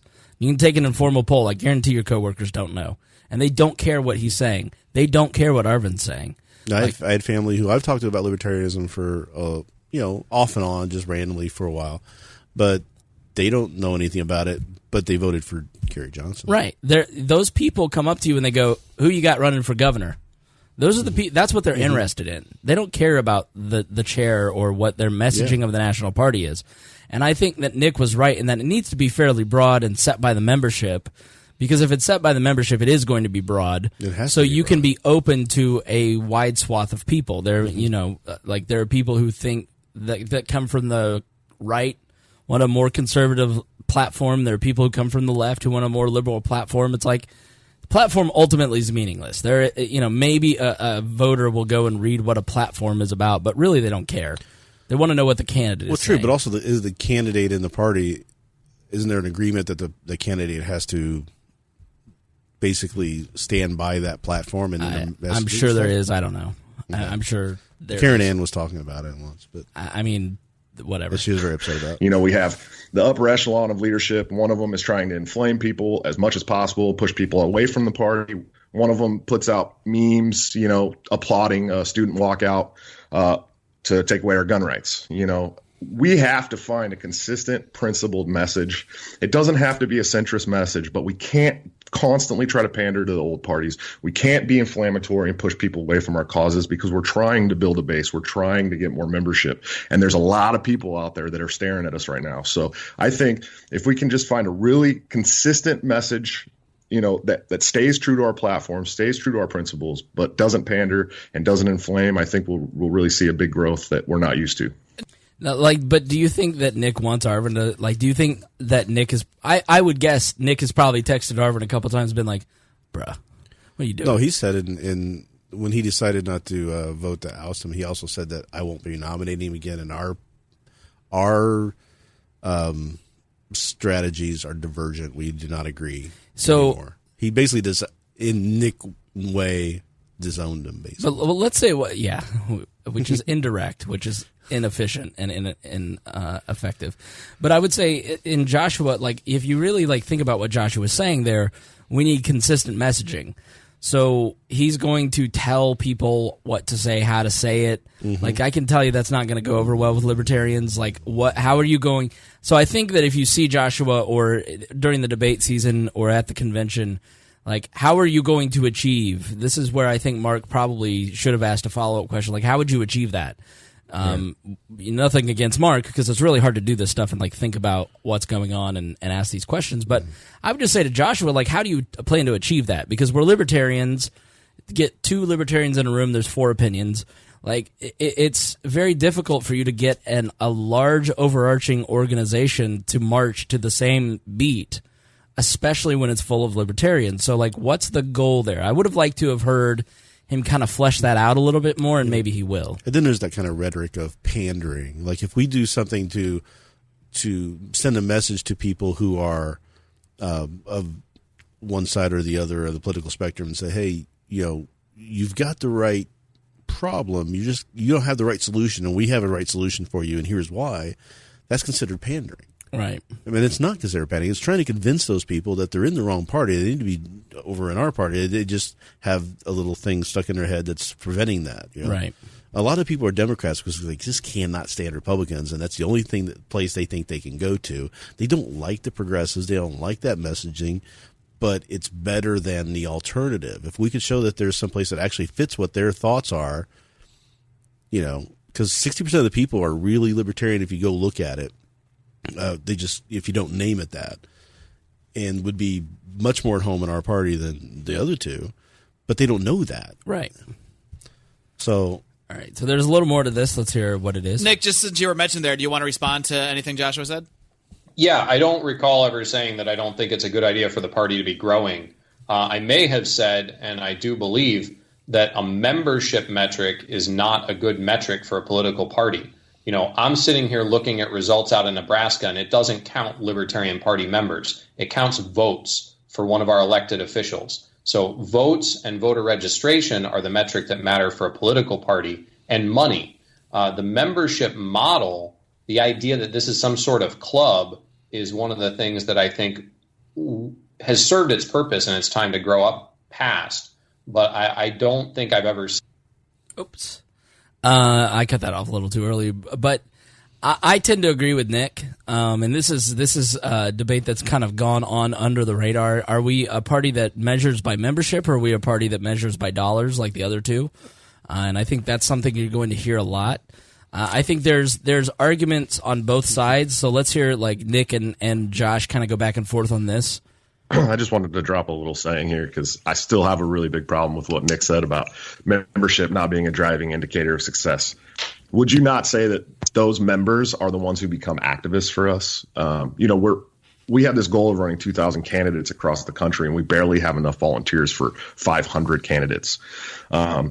People outside of the membership of this party don't typically become hardcore activists for this party. They don't typically go and run for office as libertarians. It's almost always people who are members of this party. So I believe very heavily that membership is a driving indicator of success for us, and it's going to be what helps our activists and our party grow. And do you want to respond to that, Nick? Yeah. So I understand Joshua has a different view of this, and it may be from a lack of experience. Having run a full slate of candidates in Colorado and currently running a race in Phoenix and helped candidates run, elections and candidates running for office drive membership. Membership does not drive elections. We do not get our activists from pursuing members. We get our activists from having them be active on campaigns.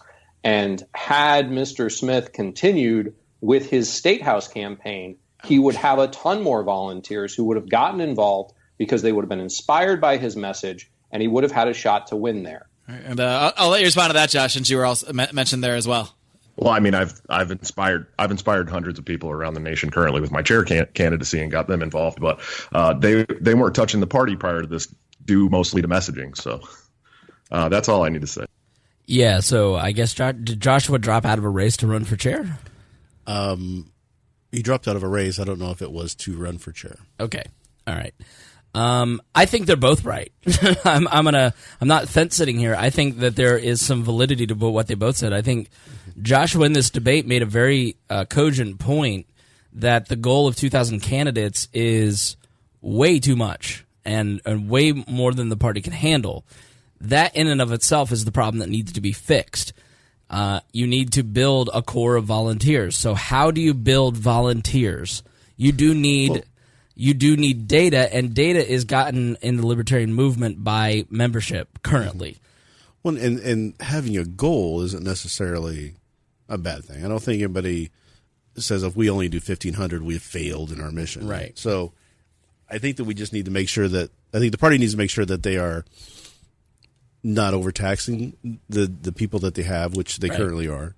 But I don't think that just having that goal out there is an indicator that they – are going to do that. I think that there's an idea of we need to watch it and make sure that we hit that reasonably, not just do that. But the other thought was what Nick said was most activists come not from membership, right? I mean, most people become members because they want to become those activists. So they're already charged up, they're already fired. How many people, when you were running LPIN, did you meet that was signing up to be a member so they could run in the campaign? They had already decided they want to run, but in order to do so, they had to become a member. So, okay, here's my fee. I'll become a member. That was probably about 25% of people every cycle. So, I mean, that happens. You get people who are coming both ways. You get people. What I get concerned about is that we've got people who aren't members of the party because of the messaging. I mean, a lot of times I think that's just an excuse that people have. I agree, and I've said this on the show a lot. I think that when your Republican aunt says, well, I'm not joining the party because of that James Weeks danced naked on stage, you were never joining the Libertarian Party anyways. Exactly. Fuck off. Get out of here, Aunt Donna. Mm-hmm. Like, I don't buy that. I think that's an excuse that people use because they don't want to do any work. They know that being a libertarian is going to be harder. They don't want to be judged by their friends. They don't want to be. They want to be in a club that's winning. Exactly. They want to stay with the Republican Party for that. Right. It's very tribalist. They don't want to put the hard work in. And the other question was, measurements of success. How many people have you talked to where they say, well, Libertarian Party is not successful, and these are people outside the party? So I'm not going to vote for a Libertarian until you get somebody in the national office, get elected to national office. Right. So until then, you're not a serious party, and why should I even give you a look? Right. And then you got people who are saying we shouldn't be running any national office. We should be focusing on local and building a base. Like, we've been doing that for 35, 40 years. Good old Deb Olson's back. Deb, every podcast writes, and Agenda 2130 NWO is murder. Shout out to Deb. And maybe because we're focusing on membership as a metric, that it is creating a culture where membership is more encouraged than running for office. But I tend to think that the membership model, millennials especially, are not joiners. Well, do you think everybody working on Larry Sharp's campaign in New York are all members of the party? I bet your mine's expired. You know what I mean? Like, I bet you're right. No, in Larry Sharp's race specifically, I bet you 50% are members. Yeah. And membership is about giving $25. Like, people are like, I'm giving my time. I don't want to give you money. Yeah. So I just think there are people who are just not going to give money to National for reasons, because they don't want to support National because they're doing horrible stuff. It's like the membership metric only comes out every chair's race to bludgeon a chair because the membership is dropping, and that's because people are poorer and millennials are not joiners, and it has nothing to do necessarily with the effectiveness of a chair. Sometimes it does, but I tend to think that the metric for success should be the same as the voting public, which is how many elections did you win. Right. Well, I loved how they were using the number of memberships dropping when the Nick Sarwark, Tom Woods thing happened. Yeah. Which was probably going to be coming up soon. But they were saying, well, you could tell that everybody's leaving the party because look at the membership numbers dropping. Well, membership is a year-long membership. So the numbers were rolling off because it was the end of this election cycle the year before. And the timing was that they were going to be dropping off because they were members for the election, and now they're not anymore. Right. If something like that were to happen, you're not going to go the next month and go, look at all the membership drops and account that because you pay your $25, it's for a year. Right. So that's the lagging indicator. So let's get into some of the candidate recruitment and the candidate stuff in Alabama. This is a question. I just pulled the question, I think, and this is something that I take exception to this question. John Odermatt has a question. Beautiful John Odermatt, who I love, I think asked kind of a silly question.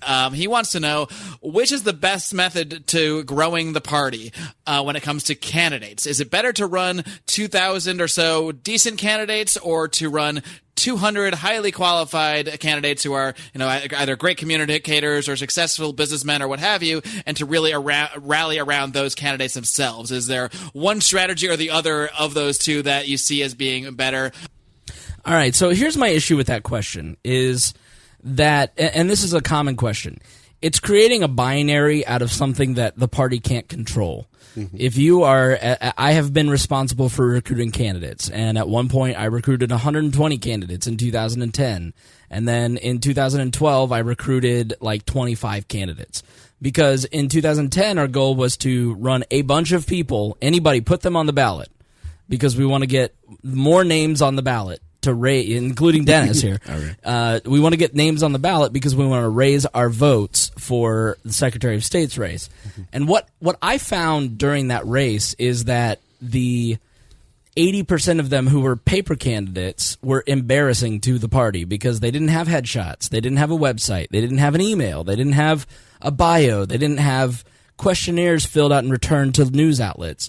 And, and the final straw for me was when I opened up the alternative weekly called Nuvo here in Indianapolis, and they had put JCPenney models in for every one of our candidates in their voter guide and said not one Libertarian candidate turned in a headshot, so they're not to be taken seriously, so we're going to just make up answers for them. How embarrassing is that? To an alternative, younger crowd that could have been, we missed an opportunity there. So we installed a candidate vetting system in 2012 that we reinstalled and it now exists here in Indiana, where you have to have two people who are in elected leadership on the central committee in the officer corps or a local party have to sign off on some paperwork where they've filled out some basic information. We've explained the expectations for our candidates, like you have insert your bio, insert your headshot, give us your contact info, what can we put on our website, a basic questionnaire of beliefs, have you been convicted of a crime, which in 2012, one guy lied about it, got arrested, and we were able to take him off the ballot because he had lied about his crimes. And like we didn't care that they were drug crimes. We cared that he lied about it. That's the problem. And so the candidate vetting form has been really helpful because you get back stuff and you're like, oh, this dude's super for immigration. Like, this guy's clearly a crazy person. And we wouldn't have known this had we not had, people filling this out. And then you put these in a little booklet. People at the convention are able to scroll through them in the state party Facebook page. You post them and they can read through those documents. And the office is well organized with those candidates. And what you got, because if people aren't going to fill out the form, then they're not going to be a good candidate. That was another thing, because the second I would send that and say, if you want to run, you've got to fill this out and turn this in by this date. Oh, well, I don't want to do that. I just want to put my name on the ballot. No thanks. See you later. Bye. Especially when you could just fill out the form and then put your name on the ballot. You didn't right. It wasn't saying you had to do anything after that. Oh, I don't want to do 30 minutes of work. No thanks. So I think it is important to run quality candidates, but when you're talking about, do you want to run 120 paper candidates versus 25 good candidates? Well, you want to run 125 good candidates. Yeah. But you can kind of twist people's arm to be about a paper candidate like in 2010, but it's really hard to get good quality people to run for office. You're kind of at the mercy of who shows up. In the Libertarian Party, it's not like in the Republican and Democratic Party where you're going out and like convincing a local businessman to run for mayor and he's going to be he could be elected mayor and he could have some power. It's like you don't do that. We're true believers in the LP. So like you're really kind of hoping that true believers step out of the woods and go, I'll run for office, or convincing existing people who are like Dennis, I want to run a race. Well, are you willing to commit to this? Yes. Would you be willing to do these 3 things? Yes. By kind of upping the quality of the candidate by making your expectations clear. But again, it's only if Dennis is willing to do it. So it's a question that gets talked a lot about, but it doesn't really have experience behind the question, because you really can't just like wish 2,000 candidates into existence. Like, that's why I have a problem with that whole concept.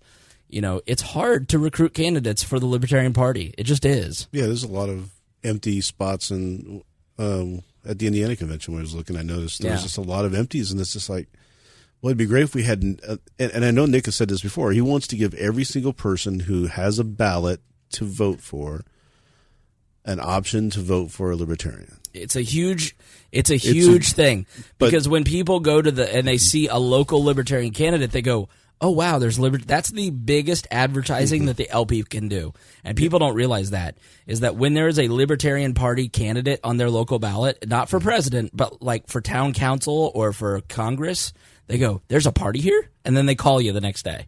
Yeah. I'm sorry, my voice is going ahead. But no, that was one. I mean, it's a very lofty goal. I think it's more. It's not like he's saying I want that for this year, right? But I think he's saying we want to get to that point where we can have that happen. And I don't think anybody wants 2,000 paper candidates, right? I think what they want is 2,000 candidates, and they want to try and drum up enough people who are quality to come up and fill those positions.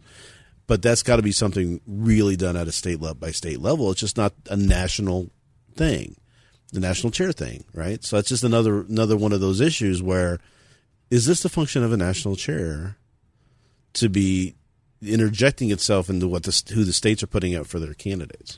All right, so this is their answers, and then they get into the Alabama special election. This is a little longer clip, so excuse me, you don't have to hear my voice. All right, Joshua, and what is your opinion on this I guess, focusing on a few races versus sending a lot of candidates out there sort of a debate that goes on? It's a great question. I believe that the 2,000 candidates goal was a very, very noble goal. I do believe it was far too big for us, seeing as we barely have enough support to help with 200 candidates across the country.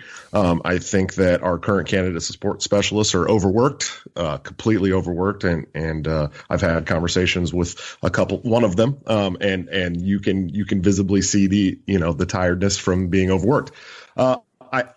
as chair, I don't think we're going to stop people from running, and I think we should encourage people to run as much as we possibly can. But I do think that we need solid candidates who are going to go out and put the Libertarian Party on the map. I think we're working with like around 20,000 members of the national party right now. We've got like 800 candidates running across the country. We could talk about some of these special elections. Alicia Dern brings up a good point. If some kind of sex scandal happens, especially like the Ron Bishop campaign down in Alabama, where there was a sex scandal with Roy Moore. We had a write-in candidate down there running that I believe could have got us ballot access. And he, there was a record number of write-in votes, and the state turned blue for the first time ever with Doug Jones. And I don't know that we put any resources into that. We did a meme and a reminder to vote email, and I think we can do better for some of these good candidates like that. He had to be a write-in candidate because they don't have ballot access there. So I think it's an ambitious goal. It's a little too ambitious for the party to run 2,000 candidates. I really think that people are overworked and tired, and we need to focus on candidates that are going to win and get them into office and really start to affect public policy. All right, Nick or Alicia, do you have any response to anything Joshua said? Only with regard to Ron Bishop. As a write-in candidate, he would not be able to get us any kind of ballot access if he had done well. And again, that's the thing strategically about these special elections that a lot of people who are not involved in politics regularly don't understand is, this is basic Sun Tzu art of war stuff. If you fight on ground that your enemy chooses for you, you will guarantee a loss. The amount of Republican and Democratic money in that election for Roy Moore's seat the Sessions seat, the special election for it, was so ridiculous that there was never a chance that a Libertarian candidate could break through. And part of being a chair is being a good steward of party resources and not burning out your activists and your donors by deciding that you're going to make heroic efforts in losing causes, because that does not lead to long-term success. Would it have been a heroic cause for, you and maybe one other person to go into Alabama and call a press conference or let the people of Alabama know that there was another choice? They didn't have to vote for Roy Moore or Doug Jones. I mean, is that something that you could have done? Is that a serious question? Yeah. Okay.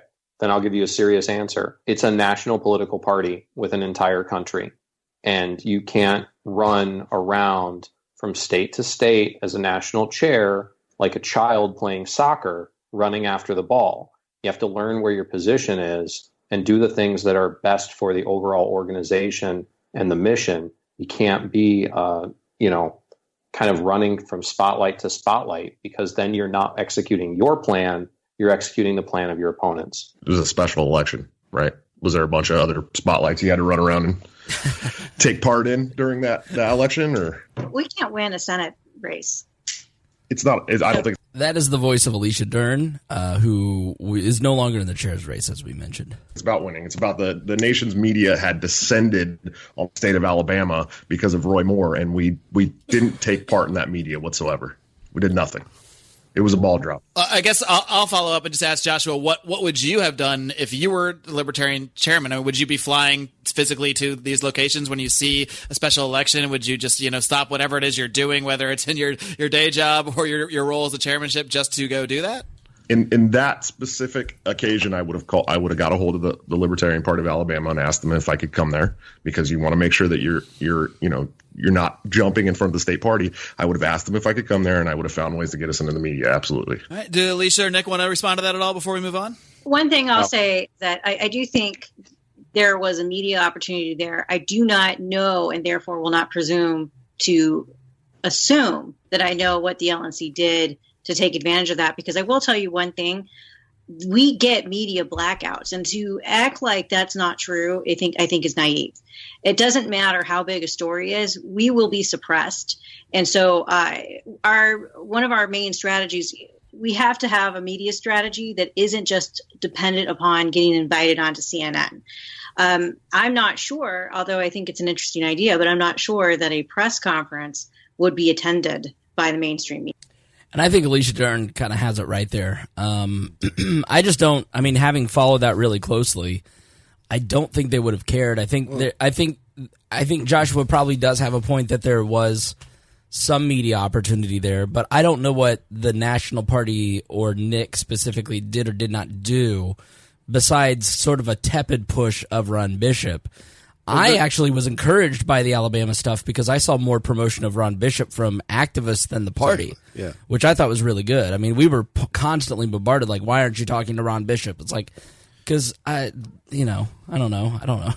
Well, here's the problem with that race. I don't do interviews. And this is where it gets into my concern about the political acumen.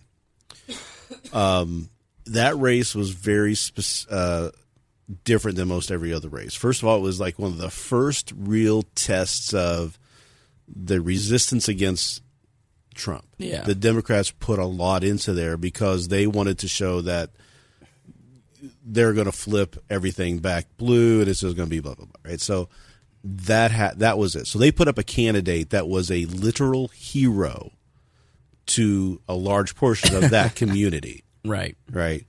A lot of people don't talk about this, but Doug Jones was a hero to that community for actually prosecuting successfully two groups of people. One was the church bombing of the black church. I mean,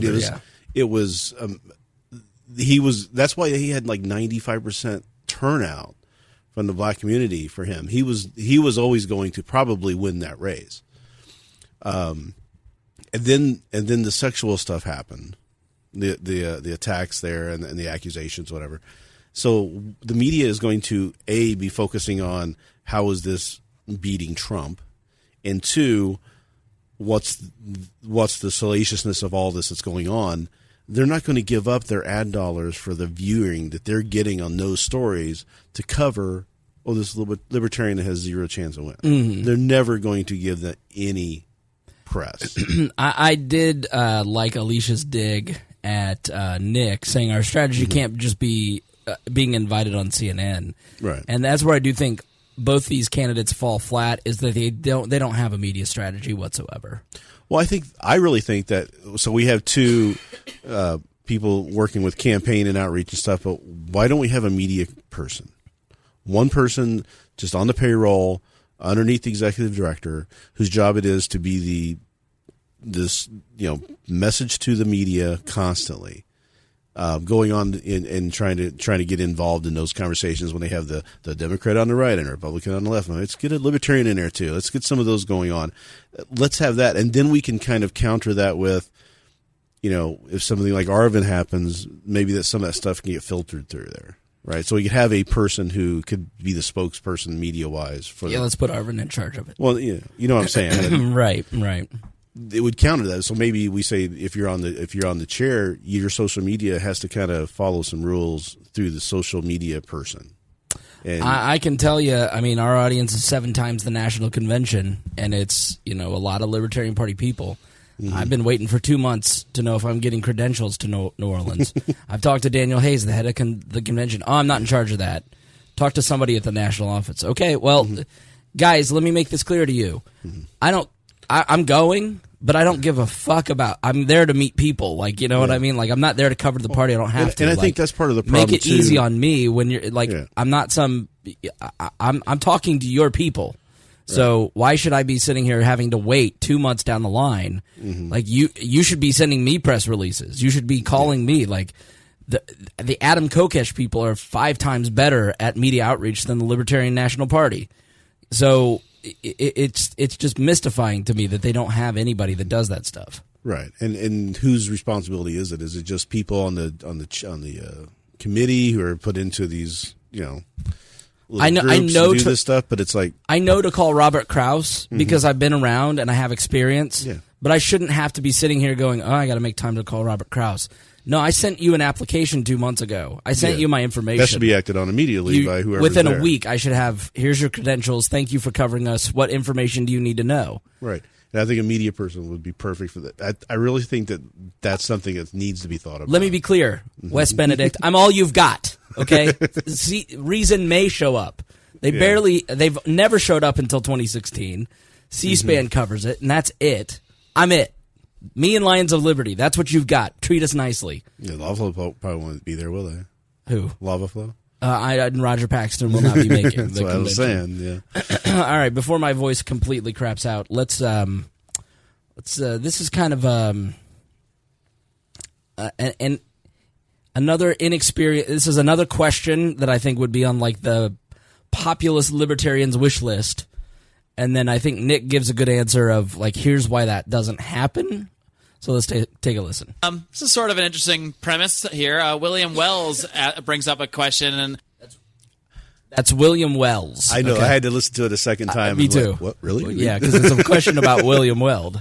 I don't know if this has been a topic around the Libertarian Party or not, but he asks if any of you support a bylaw of a time in the party requirement to prevent last-minute presidential ticket additions. I don't know if this is referring to anyone specific, but I guess maybe that is a concern of people just entering the party at the last minute to make a name for themselves or what have you that might not have been very active previously. So having attended the last 8 national conventions and watched the bylaws and platform debates carefully and been involved in a lot of them, the delegates of the Libertarian Party typically do not like being told what they can't do.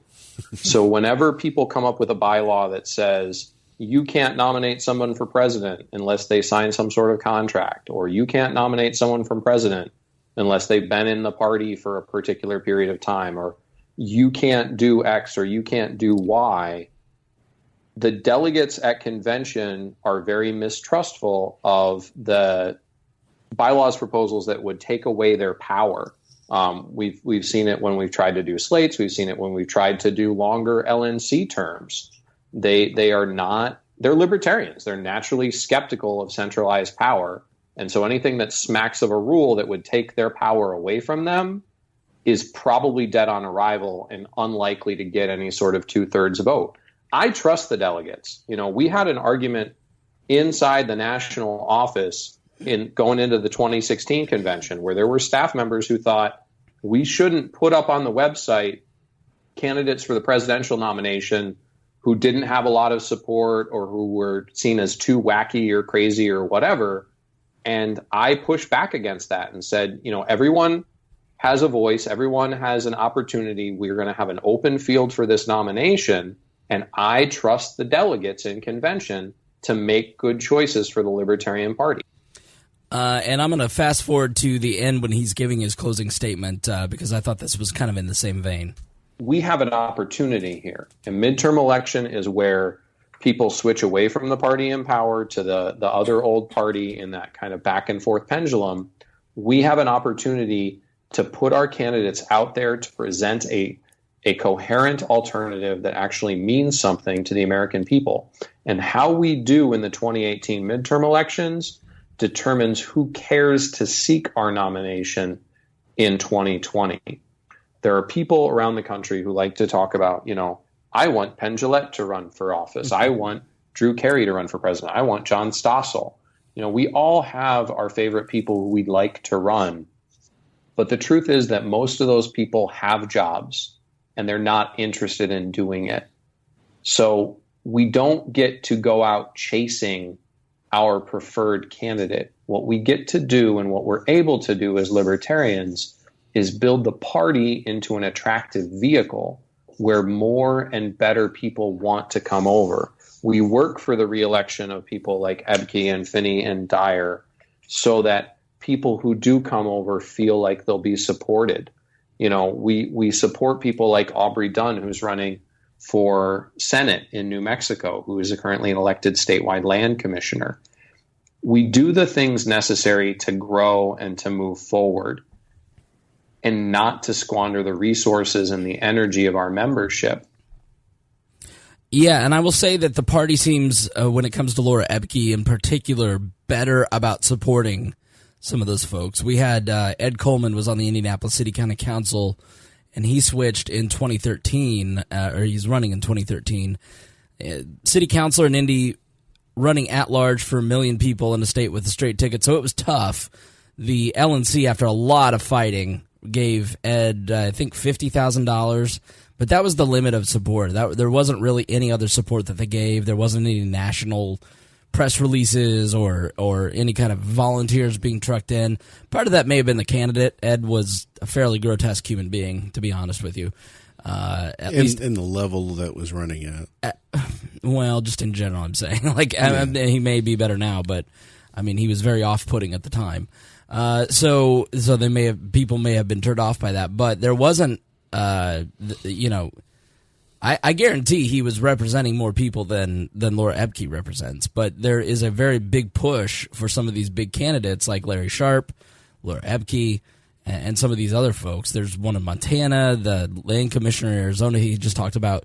So I think the party overall is doing better in supporting those candidates who switch. Mm-hmm. There was one who switched to New Hampshire. I think was fairly nuts that they didn't support, but yeah. So I think they noticed that's the key to getting people to come over from the other parties is that when they go to re-election, they'll get the backing to do it, and they can win. Right. So you have to prove that. I had somebody mention, hey, we should get Jeff Flake, because Jeff Flake just put out a thing talking about Donald Trump and how bad he was and everything. And they said, we should really try and get Jeff Flake over here. Do you think he would come into the Libertarian Party? And I said, let's look back at how Gary Johnson and Bill Weld were treated when they moved over here. Why would he go through that? Honestly, and Jeff Flake has an even worse record than those two. Everybody else does. There's no one really that was really as good as Johnson and Weld on that. You can debate a couple of people maybe, but for the most part, anybody coming over is going to have that kind of baggage that they're going to have to deal with. Well, like Flake specifically was in the Rand Paul, Mike Lee. He's one of the Tea Party libertarians, and he's been very disappointing in a lot of policy ways. So before we go to kind of the final couple clips here, I do want to play this. Nick gets dinged for the disinviting Ron Paul to the convention, even though he had nothing to do with it. That was a convention committee, and Ron Paul was never uninvited. So basically, what I got from Michael, and I'm going to paraphrase real generally, their side of the story is that they wanted Ron Paul to come and speak. The convention committee wanted Judge Napolitano because, let's be honest, Ron Paul has a history of shoving his thumb in the eye of the Libertarian Party, and they didn't want to put up somebody with his stature and the riskiness of him just saying, this is a waste of time. This is maybe he would have been more classful than that, but who knows? So I don't think they were really ever that into Ron Paul speaking. They want to Judge Napolitano. So they said, well, can we have Ron Paul speak at your event? Sure. Or, have their own little caucus room or whatever. And they said, sure. They were going to have 300 people. Paul was either going to come there or send a video. And they couldn't get the room. The Mises Caucus says that Heiss and Sam Goldstein flat out said no or disregarded them, or they were the reason that this room didn't get booked or that they couldn't get a room booked. I will say this. I don't know. I only know Daniel from the time I talked to him in front of all of you. I know Sam Goldstein really well. I've known him for a decade. I worked for him for 2 years. I watched the man appoint the most radical and conspiracy theorist-laden person to heads of committees because they worked really hard. And Sam is very much not a conspiracy theorist or a radical libertarian. He's a very fair person, and I have a hard time. And I just said to Michael, maybe your volunteer claims they did the work and is trying to save face, but because I know Sam, if you ask Sam, he will give you an answer. He's known for being direct. He's a very fair person. Michael told me about this the other, a week or two ago. Right. As in part of our discussions we were having, and he said that what had happened was that they had the room ready to go. It needed approval from the party so it could be part of the event at that location, and they never got back with them to approve it. Therefore, they ended up having to book a hotel across the street. The Mises people didn't get back to Daniel and Sam, or Sam and Daniel didn't get back to Mises? He says the party, he didn't name names, but he said the party didn't approve it with the hotel. Therefore, they couldn't do it. That's what he told me. And I just said, either you guys weren't aggressive enough or somebody's not telling you the truth, because I just know Sam. Sam, even if Sam hates your guts and you're awful to Sam, like Sam will be in the do what's fair in the interest of fairness, and he's not going to deny on a whole caucus. Like that just reeks of conspiracy theory to me. And I don't know what the true story is, but I can vouch for. I'm here to vouch for Sam Goldstein, and I can tell you that Sam. If you were to call Sam on the phone and say, I want this room, Sam gave a room to Cynthia McKinney. And I said, Sam, what the f*** are you doing? Cynthia McKinney is a nut job. He said, they wanted a room. Cynthia McKinney paid for the room. They're getting the room. I know she's nuts, but that's what they wanted. That's what Adam Kokesh wanted, so we gave it to him. Like, so the whole argument just doesn't hold water. And so there's something there that the Mises caucus had to have dropped the ball. I mean, I don't know if Sam, I just know Sam, if you had approached Sam and done it the right way, then it would have gotten done. I don't know about Daniel, but he seems, never mind. I still need my credentials. But on the Ron Paul stuff, here is Nick Sarwark on Ron Paul. All right. I don't think there's anything terribly controversial there, so we can probably move on if anyone wants to butt in. Listen to Mark just hoping for fireworks so he can promote. He's such a little fireworks hound. And while I tee up the next question, feel free to.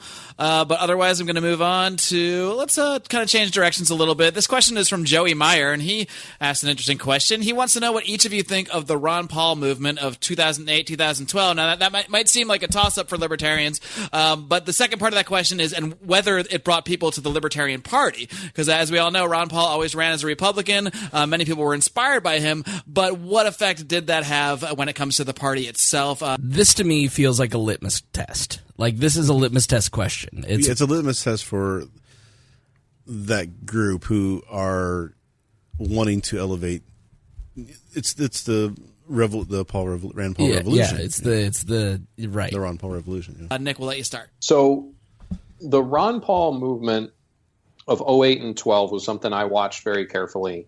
I was very sympathetic to Ron Paul, having been our 1988 nominee and probably the most libertarian member of Congress ever.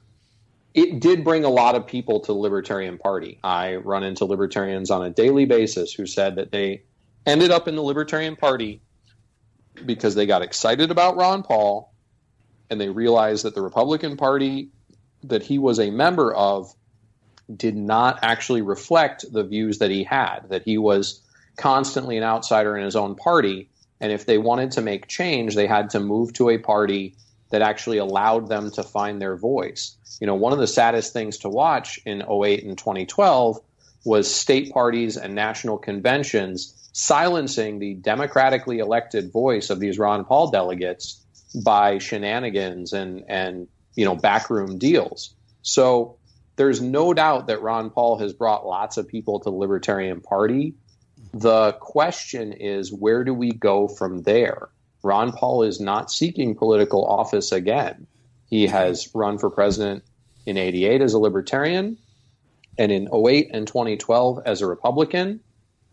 Since 1988, he has not endorsed a libertarian candidate other than himself.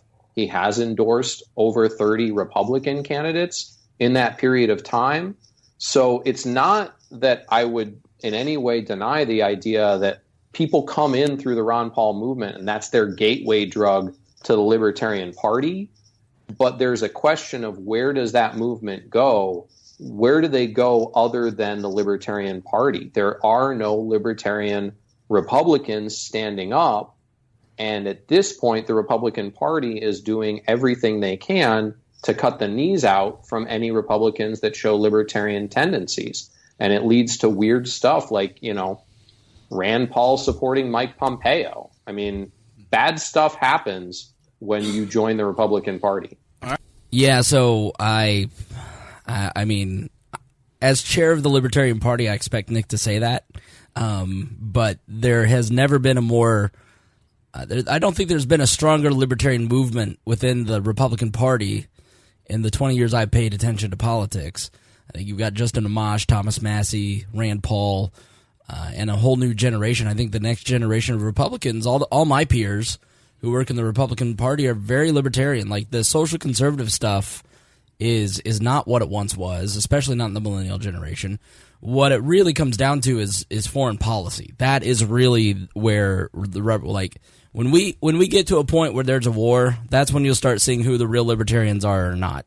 Well, it kind of used to be immigration, but that's really melding on both sides. Well, of that. I think immigration is something that isn't.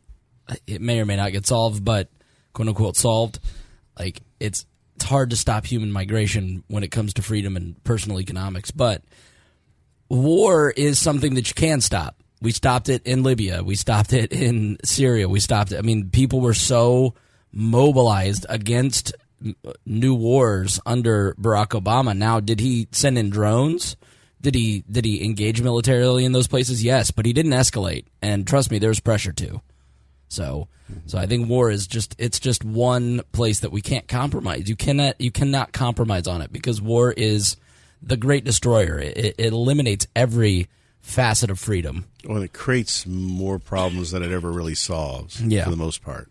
And there are those occasional ones that are righteous and you need to go down, but there's been maybe 2 or 3 of those that I know of in the history of the United States at the most. And you can argue a lot of those. Yep. You know what I'm saying? So we'll end with Mark asking them about their weaknesses. Here are the things that I hear that are negative about you. Answer these questions. And he started with Nick on Tom Woods. Tom Woods is somebody that I listen to all the time. I love Tom Woods. I think he is a great communicator. I think he is somebody that has been a great benefit to the Libertarian Party. And Nick weirdly tweeted out something kind of like linking Tom Woods and the Mises Institute to like white supremacy and saying the Libertarian Party has no room for white supremacy, which I agree. But Tom Woods is not a white supremacist. He may be a states' rights person, but he's certainly not, in my view, in any way, shape, or form a racist. And I think it was just a very weird thing to kind of imply. Well, it came from the Jeff Deese speech. The head of the Mises Institute. At the very end of it, he used a very dog whistle line from Blood and Soil, Soil which line. Is something that was used in Nazi Germany. So I think that's where the concern was, is that we're seeing a lot of these trying to infiltrate their way in to the party, and it was right after Charlotte, and Nick was trying to make a public point. We don't tolerate this in the party. This is not who we are. But I think he might have done it in a way that was typical Nick fashion, where he's trying to be kind of cutesy about snarky about it, and got the wrong person, because Tom Woods just has so many fans, and most of the people, I think if you go back and look, it's that event that actually started the Mises Caucus, and the whole point to try and push him out. So that has created all of this, just because of that one event. And to me, it's such a weird event because, okay, so he made the statement. Tom immediately fired back with vulgarities and very upset, which you can understand. He would be upset about that. But since then, Nick has reached out to try and clear the air, and Tom refuses to even talk to him. Mm-hmm. Yeah, and he basically said, Woods keeps bringing it up. I don't keep bringing it up. Mm-hmm. And I think Woods is being a little Trumpian on it. But and to be fair, it does help sell, of course, this podcast. Yeah, picking a fight with an unpopular opponent is a great way. Punching down. Yeah, I do it with Melissa Donahue all the time. Like, that's the whole point. People love the drama of it, and she's a safe person to punch down on. You know, like and she's a person who will never. It's not like Nick and Tom, who are rational human beings. Like, it's different with Melissa. She's a crazy person. But, yeah. And I'm moderately crazy. But yeah, I really took exception with it. Like, why would you pick a fight with Tom Woods, the biggest libertarian podcaster? Like, why would you go on my Facebook page when I criticize you about it and then start punching me in the face using a very personal incident about my former co-host leaving and like pouring salt in that wound? Like, okay, I thought we were friends. That's very clearly not a friendship move. Like, being critical of your public stance and the way that you publicly behaved is very different than what you just did. and Nick and I have not talked since. He actually sent me like a weird cryptic, like he was going to a piece of advice, I think is what he put in my message box. And then he said, never mind. So I don't know what he was going to refer to. But I have not talked to Nick since that. And he was somebody that I would communicate with back and forth sometimes. I think it's a very weird move for the head of the Libertarian Party to pick a fight with somebody who could do great damage and did. But I think bringing the Mises Caucus in is a net benefit. So here is Nick on the Tom Woods affair. Nick, many have been critical of, I guess, what you might call some of your spats with other names in the libertarian movement. You got into it a bit with Tom Woods on Twitter last year. And I guess the question that I hear a lot is, how would you respond to people who are say, fans of Tom Woods, fans of the Mises Institute? Is the Libertarian Party under your leadership a welcome place for them? Absolutely. The Libertarian Party under my leadership is a welcome place for anybody who wants a world set free in their lifetime. If you want to be involved in politics as a libertarian, there is one and only one vehicle for you, and it's the Libertarian Party. Every think tank, be it Mises or Cato or anyone else, every nonprofit, none of them get to put candidates up on the stage. None of them get their results measured in vote totals. None of them gets to move public policy in the way that libertarian candidates are able to do. So the Libertarian Party is absolutely open to anyone that agrees that they want to get a world set free in their lifetime. One of the things that I think is dangerous for a party is to try and somehow cater to people who do not vote or who are not interested in electoral politics. As I mentioned before, Ron Paul hasn't supported a single libertarian candidate since himself in 1988. To my knowledge, Tom Woods has never supported a libertarian candidate ever in his life. So if we want to make a political party more attractive to people who, for whatever reason, whether it's good or bad or correct philosophically, just don't do politics or aren't interested in doing politics, I think that moves us away from our core mission. I think Tom Woods' fans vastly overestimate how much I care about Tom Woods, because I haven't mentioned him since whatever spat you're referring to over a year ago, I think now, whereas he seems to mention me on a regular basis because it must burn or something. So I don't want to be the arbiter of who can be a libertarian in the Libertarian Party. I believe in a big tent.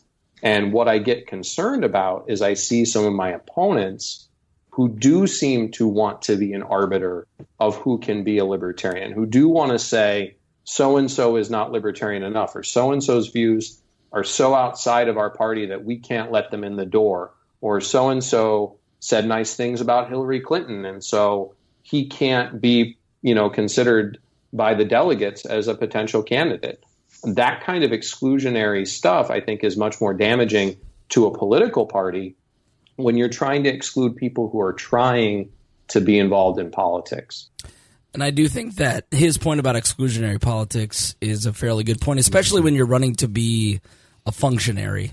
Right. When you say you're running to unify the party, and then you start limiting who can be in the party, it kind of doesn't really unify. But he really did work some magic there, where he said and did something divisive, and then he's like, "I just don't want to be divisive." It's like, okay, well, that's Nick, the thing. I don't want to say who can and can't be in the party, but we don't allow racists in the party. Well, which I think we agree with that there are at the extremes. There are some people we don't, There's definitely there's some anti-Semitism in the Libertarian Party. There's definitely some anti-Semitism. There's some racism. Yeah, unfortunately, that I would like to get chucked out somehow. But you watch the stuff around Israel's 70th anniversary and all the stuff that happened around that, and you're just like, you're not even trying to reason what happened here or deal with the facts. You're just being anti-Semitic, and that's probably part of the Nick is part of the tribe. I mean, so that probably plays into it. Some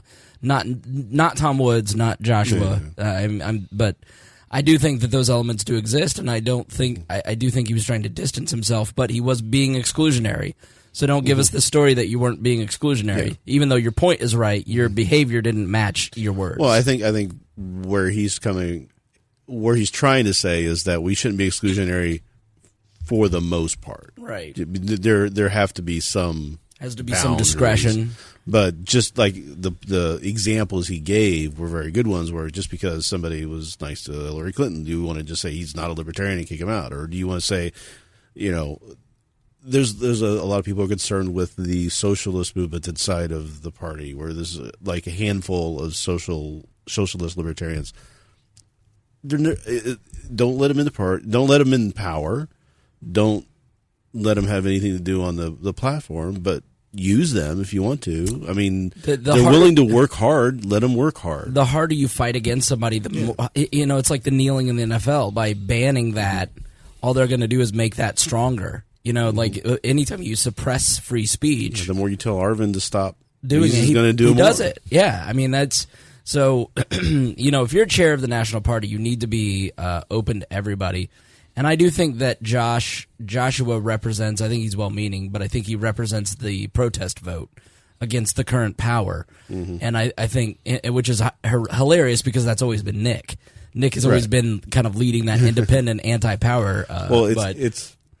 I've seen hashtags, just anybody but Nick. Right. Everybody, Nick go. And it's all because, and if you ask him why, it all goes back to that Tom Woods incident. Tom Woods thing. Because they don't want the party playing identity politics, which then starts making me wonder how many of them are upset that he attacked Tom Woods and how many of them are upset that he was telling them that they shouldn't be in the party. Yeah, which there's some of that. They have a right to be upset about. I mean, but there's also a lot of people on Facebook and Twitter and on these social networks who've never done a damn thing in the Libertarian Party who are upset about that.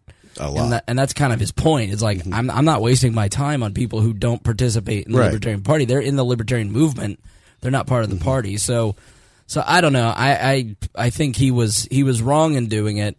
He was wrong in provoking that fight. I feel his answer there lacked any real explanation. I think he made a good point, but it didn't resolve. He didn't absolve him of his former sin. But and my take on it was always, I think he meant well. I think he executed poorly. Yeah. And I don't think he's been able to fix the bad perception that left, and it's probably going to cost him. Trying to be Donald Trump on Twitter doesn't work. I mean, he can get away. He's not getting away with it. If Donald Trump shut his Twitter down, he'd be at 50% of, he'd be massively, I mean, he shoots himself in the foot. I do it too. It's like the more I open my mouth on Facebook and Twitter, the less people like me. When Nick is taking shots at Republicans and Democrats, we all cheer and love it. When he starts with, people who are doing things that he doesn't agree with inside the party, that's when people start to get upset because he's very good at it. So a lot of people will take very strong umbrage to it, right?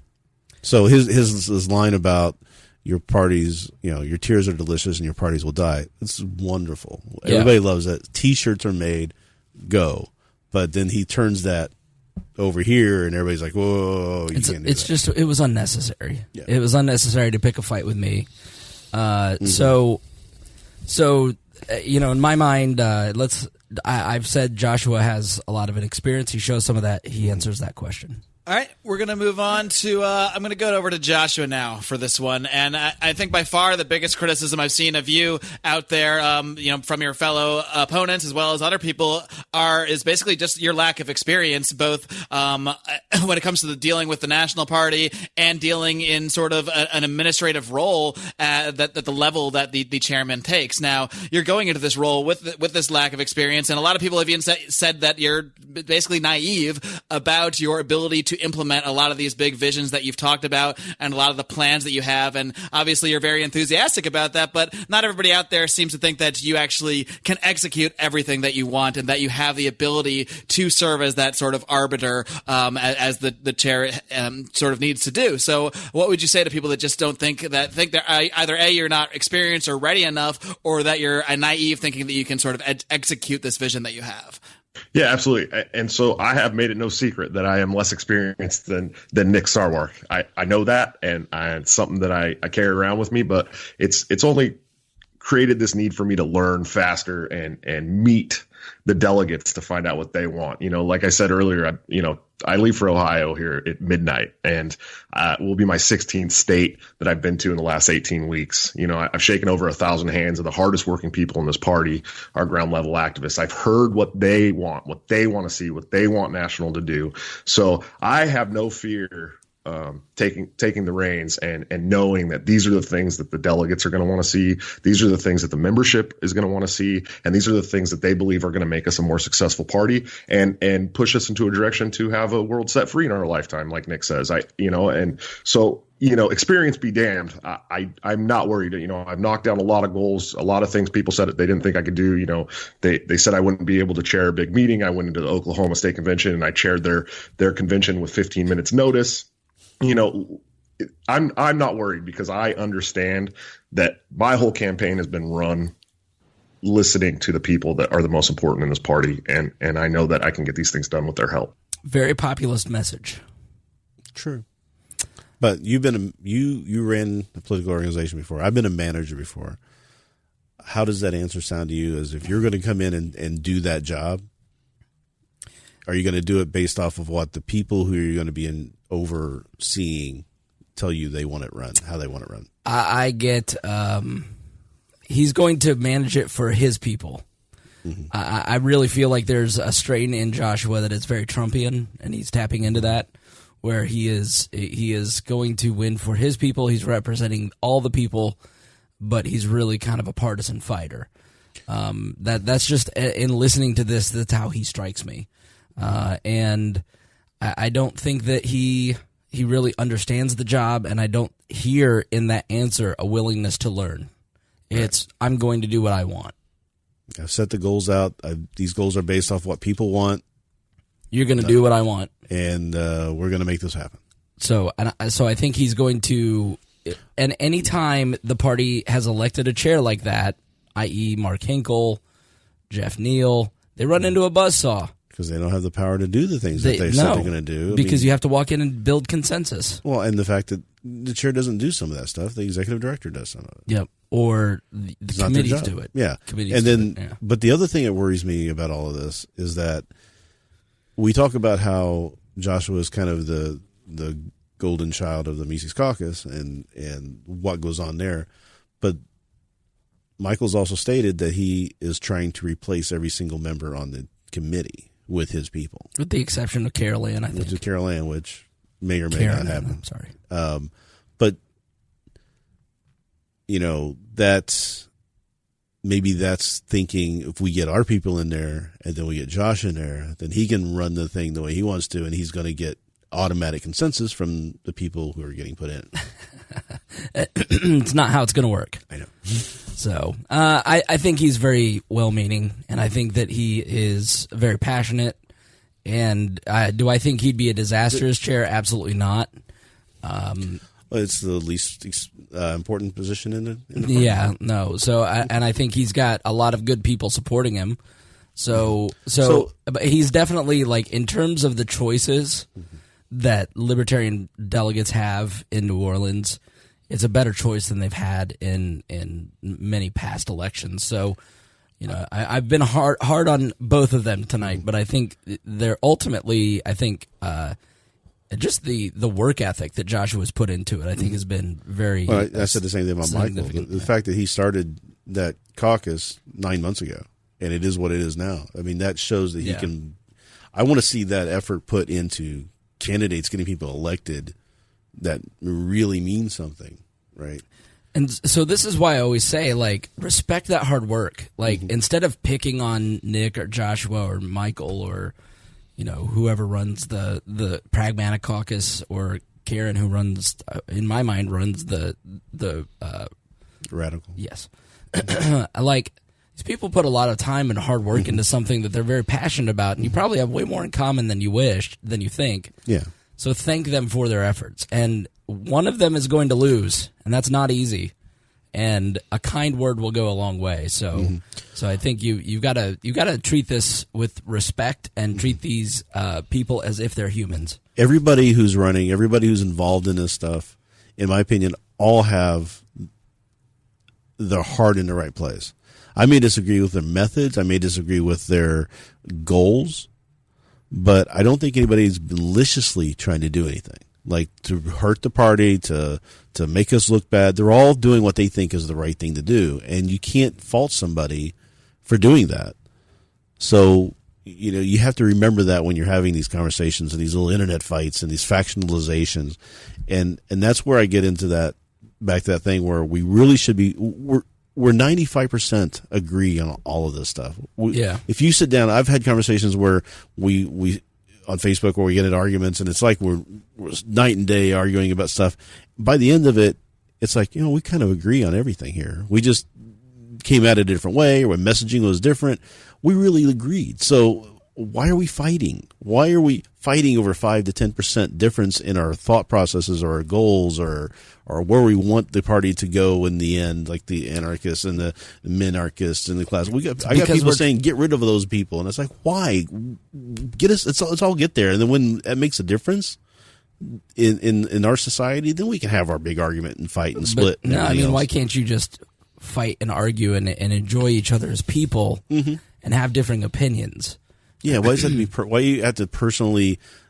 It's part of politics. And it's something I've seen in politics over the past couple of decades. It used to be different. Ronald Reagan would go to lunch with Tip O'Neill. They hated each other on a political basis, right? But they would go and hang out with each other at lunch because they were still friends. There's pictures of William Weld having a drink with Kerry when they were running against each other. They were in a bar talking and having a good time. You can still be friendly with people and respect each other. You don't have to tear them down. You don't have to make them the enemy or dehumanize them in order to bring yourself to that righteous feeling of we're fighting the good fight and they're the horrible enemy. And you don't have to do that. You can just simply disagree with people. Yeah, and I would encourage everyone moving into the convention to treat it that way and to treat everybody with respect. Personally, I think that Josh has a bright future in the party, but I don't think he's ready to be chair. Agree 100%. I think that Nick has, in the 10 years I've been around, been the best chair in terms of running the office and in terms of some of his media work. But I think that he's had some significant leadership drops, and hopefully he's learned from that.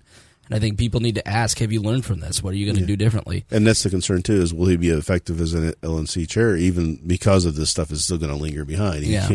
A new person would refresh that position, and we wouldn't have that. So that's the arguments and decisions to make. So. Going into 2010, it was Rutherford versus Mark Hinkle. And Jeff Neal walked out the chair. I mean, so you never know who's going to win. Well, and the other thing you have to remember, actually, it was Vegas. That was Vegas. In something that everybody should remember while they're going down, if they're going down to vote as a delegate, that NOTA is still an option. It always will be an option, and it always should be considered. If you don't think either one of these two people should be the chair, don't vote for them. Vote for somebody. Don't vote for none of the above, and we'll put somebody else in there. Usually in a convention situation, everybody's second choice wins. Yeah. So, and I think Nick is probably everybody's second choice. So, all right. My vocal cords are on fire. I hope you like this episode because I hope I can speak for the next week. It hurts. So let's go ahead and wrap up. Final thoughts?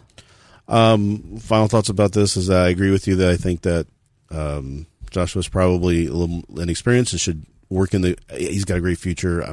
I think there's some temperament issues that I would like to see him more addressed, and I think he has been.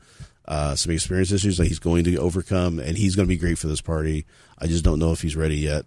Nick has been, I think he's done a great job as chair. There's things that we don't know about, a lot that don't get a lot of press, like with the situation in the Oregon affiliate, where they emailed an answer to the party. Was basically they voted to email a finger to the party.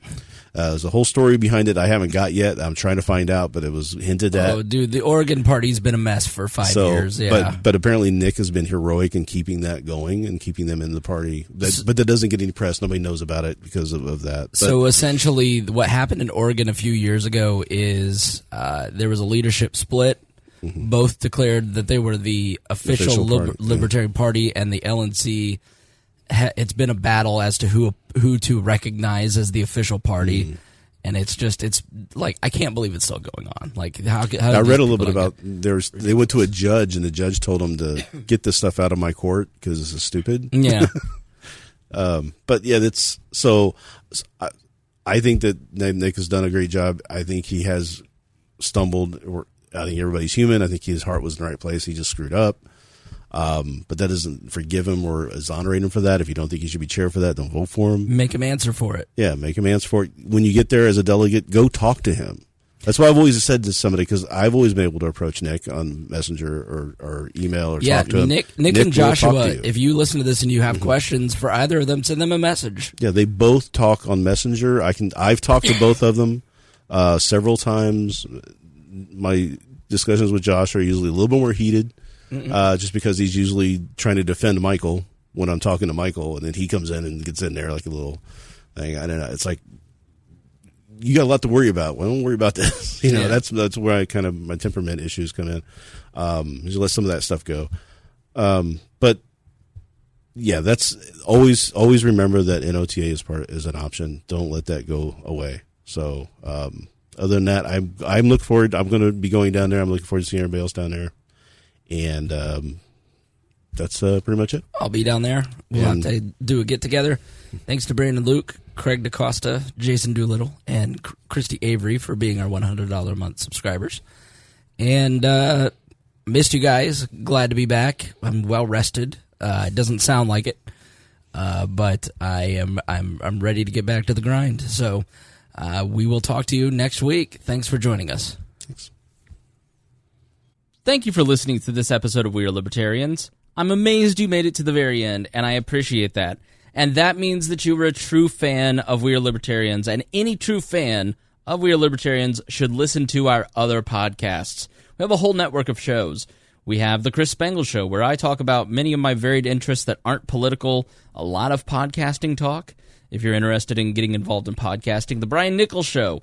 Brian talks to a lot of different folks from the left, the right, the center, the libertarian movement. If you love We Are Libertarians, you will love The Brian Nichols Show. The Boss Hog of Liberty. The Boss Hog has basically created a media empire in his small town and has taken over, along with his co-host Dakota Davis. I think it's really interesting to see how they've built a media network, and I encourage you to do the same. Upward Political Training. It's a podcast where I've put a lot of training for libertarians on how to spread the message. The Cost. This is a podcast where we break down the human costs of government policy, so be sure to check that out. Raw Audio Politics, where basically I take unedited speeches and interviews and stuff that I want to listen to, and I put it in a podcast feed for you. Miranda's World. Miranda is one of the craziest human beings in a good way that I've ever met. She's so entertaining and so much fun, and I think you will love that. And who could not listen to Tad Talk? Tad Western brings you the rootinest, tootinest good time this side of the Mississippi. So be sure to check that out. He's one of the funniest human beings that I know. And if you are chubby and you need to get in shape, then you can't outrun the fork with Brett Bittner, where he talks about keto. Yes, I gave Brett Bittner a show. And you can check out a bunch of other podcasts at libertarianpodcasts.com. I have put together all of my favorite libertarian podcasts up there at libertarianpodcast.com, including our friends Lions of Liberty, The Lava Flow, the Johnny Rocket Launchpad, the Scott Horton Show is one that I definitely think you should be listening to. So go check that out. Lots of great libertarian podcasts out there. You may not know where to start. Start there. And we've also got a comprehensive list of all the libertarian podcasts I can find. Thank you for listening, and if you love We Are Libertarians, please check out all of our shows at wearelibertarians.com. Thank you for listening to the We Are Libertarians Network. Get our other shows at wearelibertarians.com.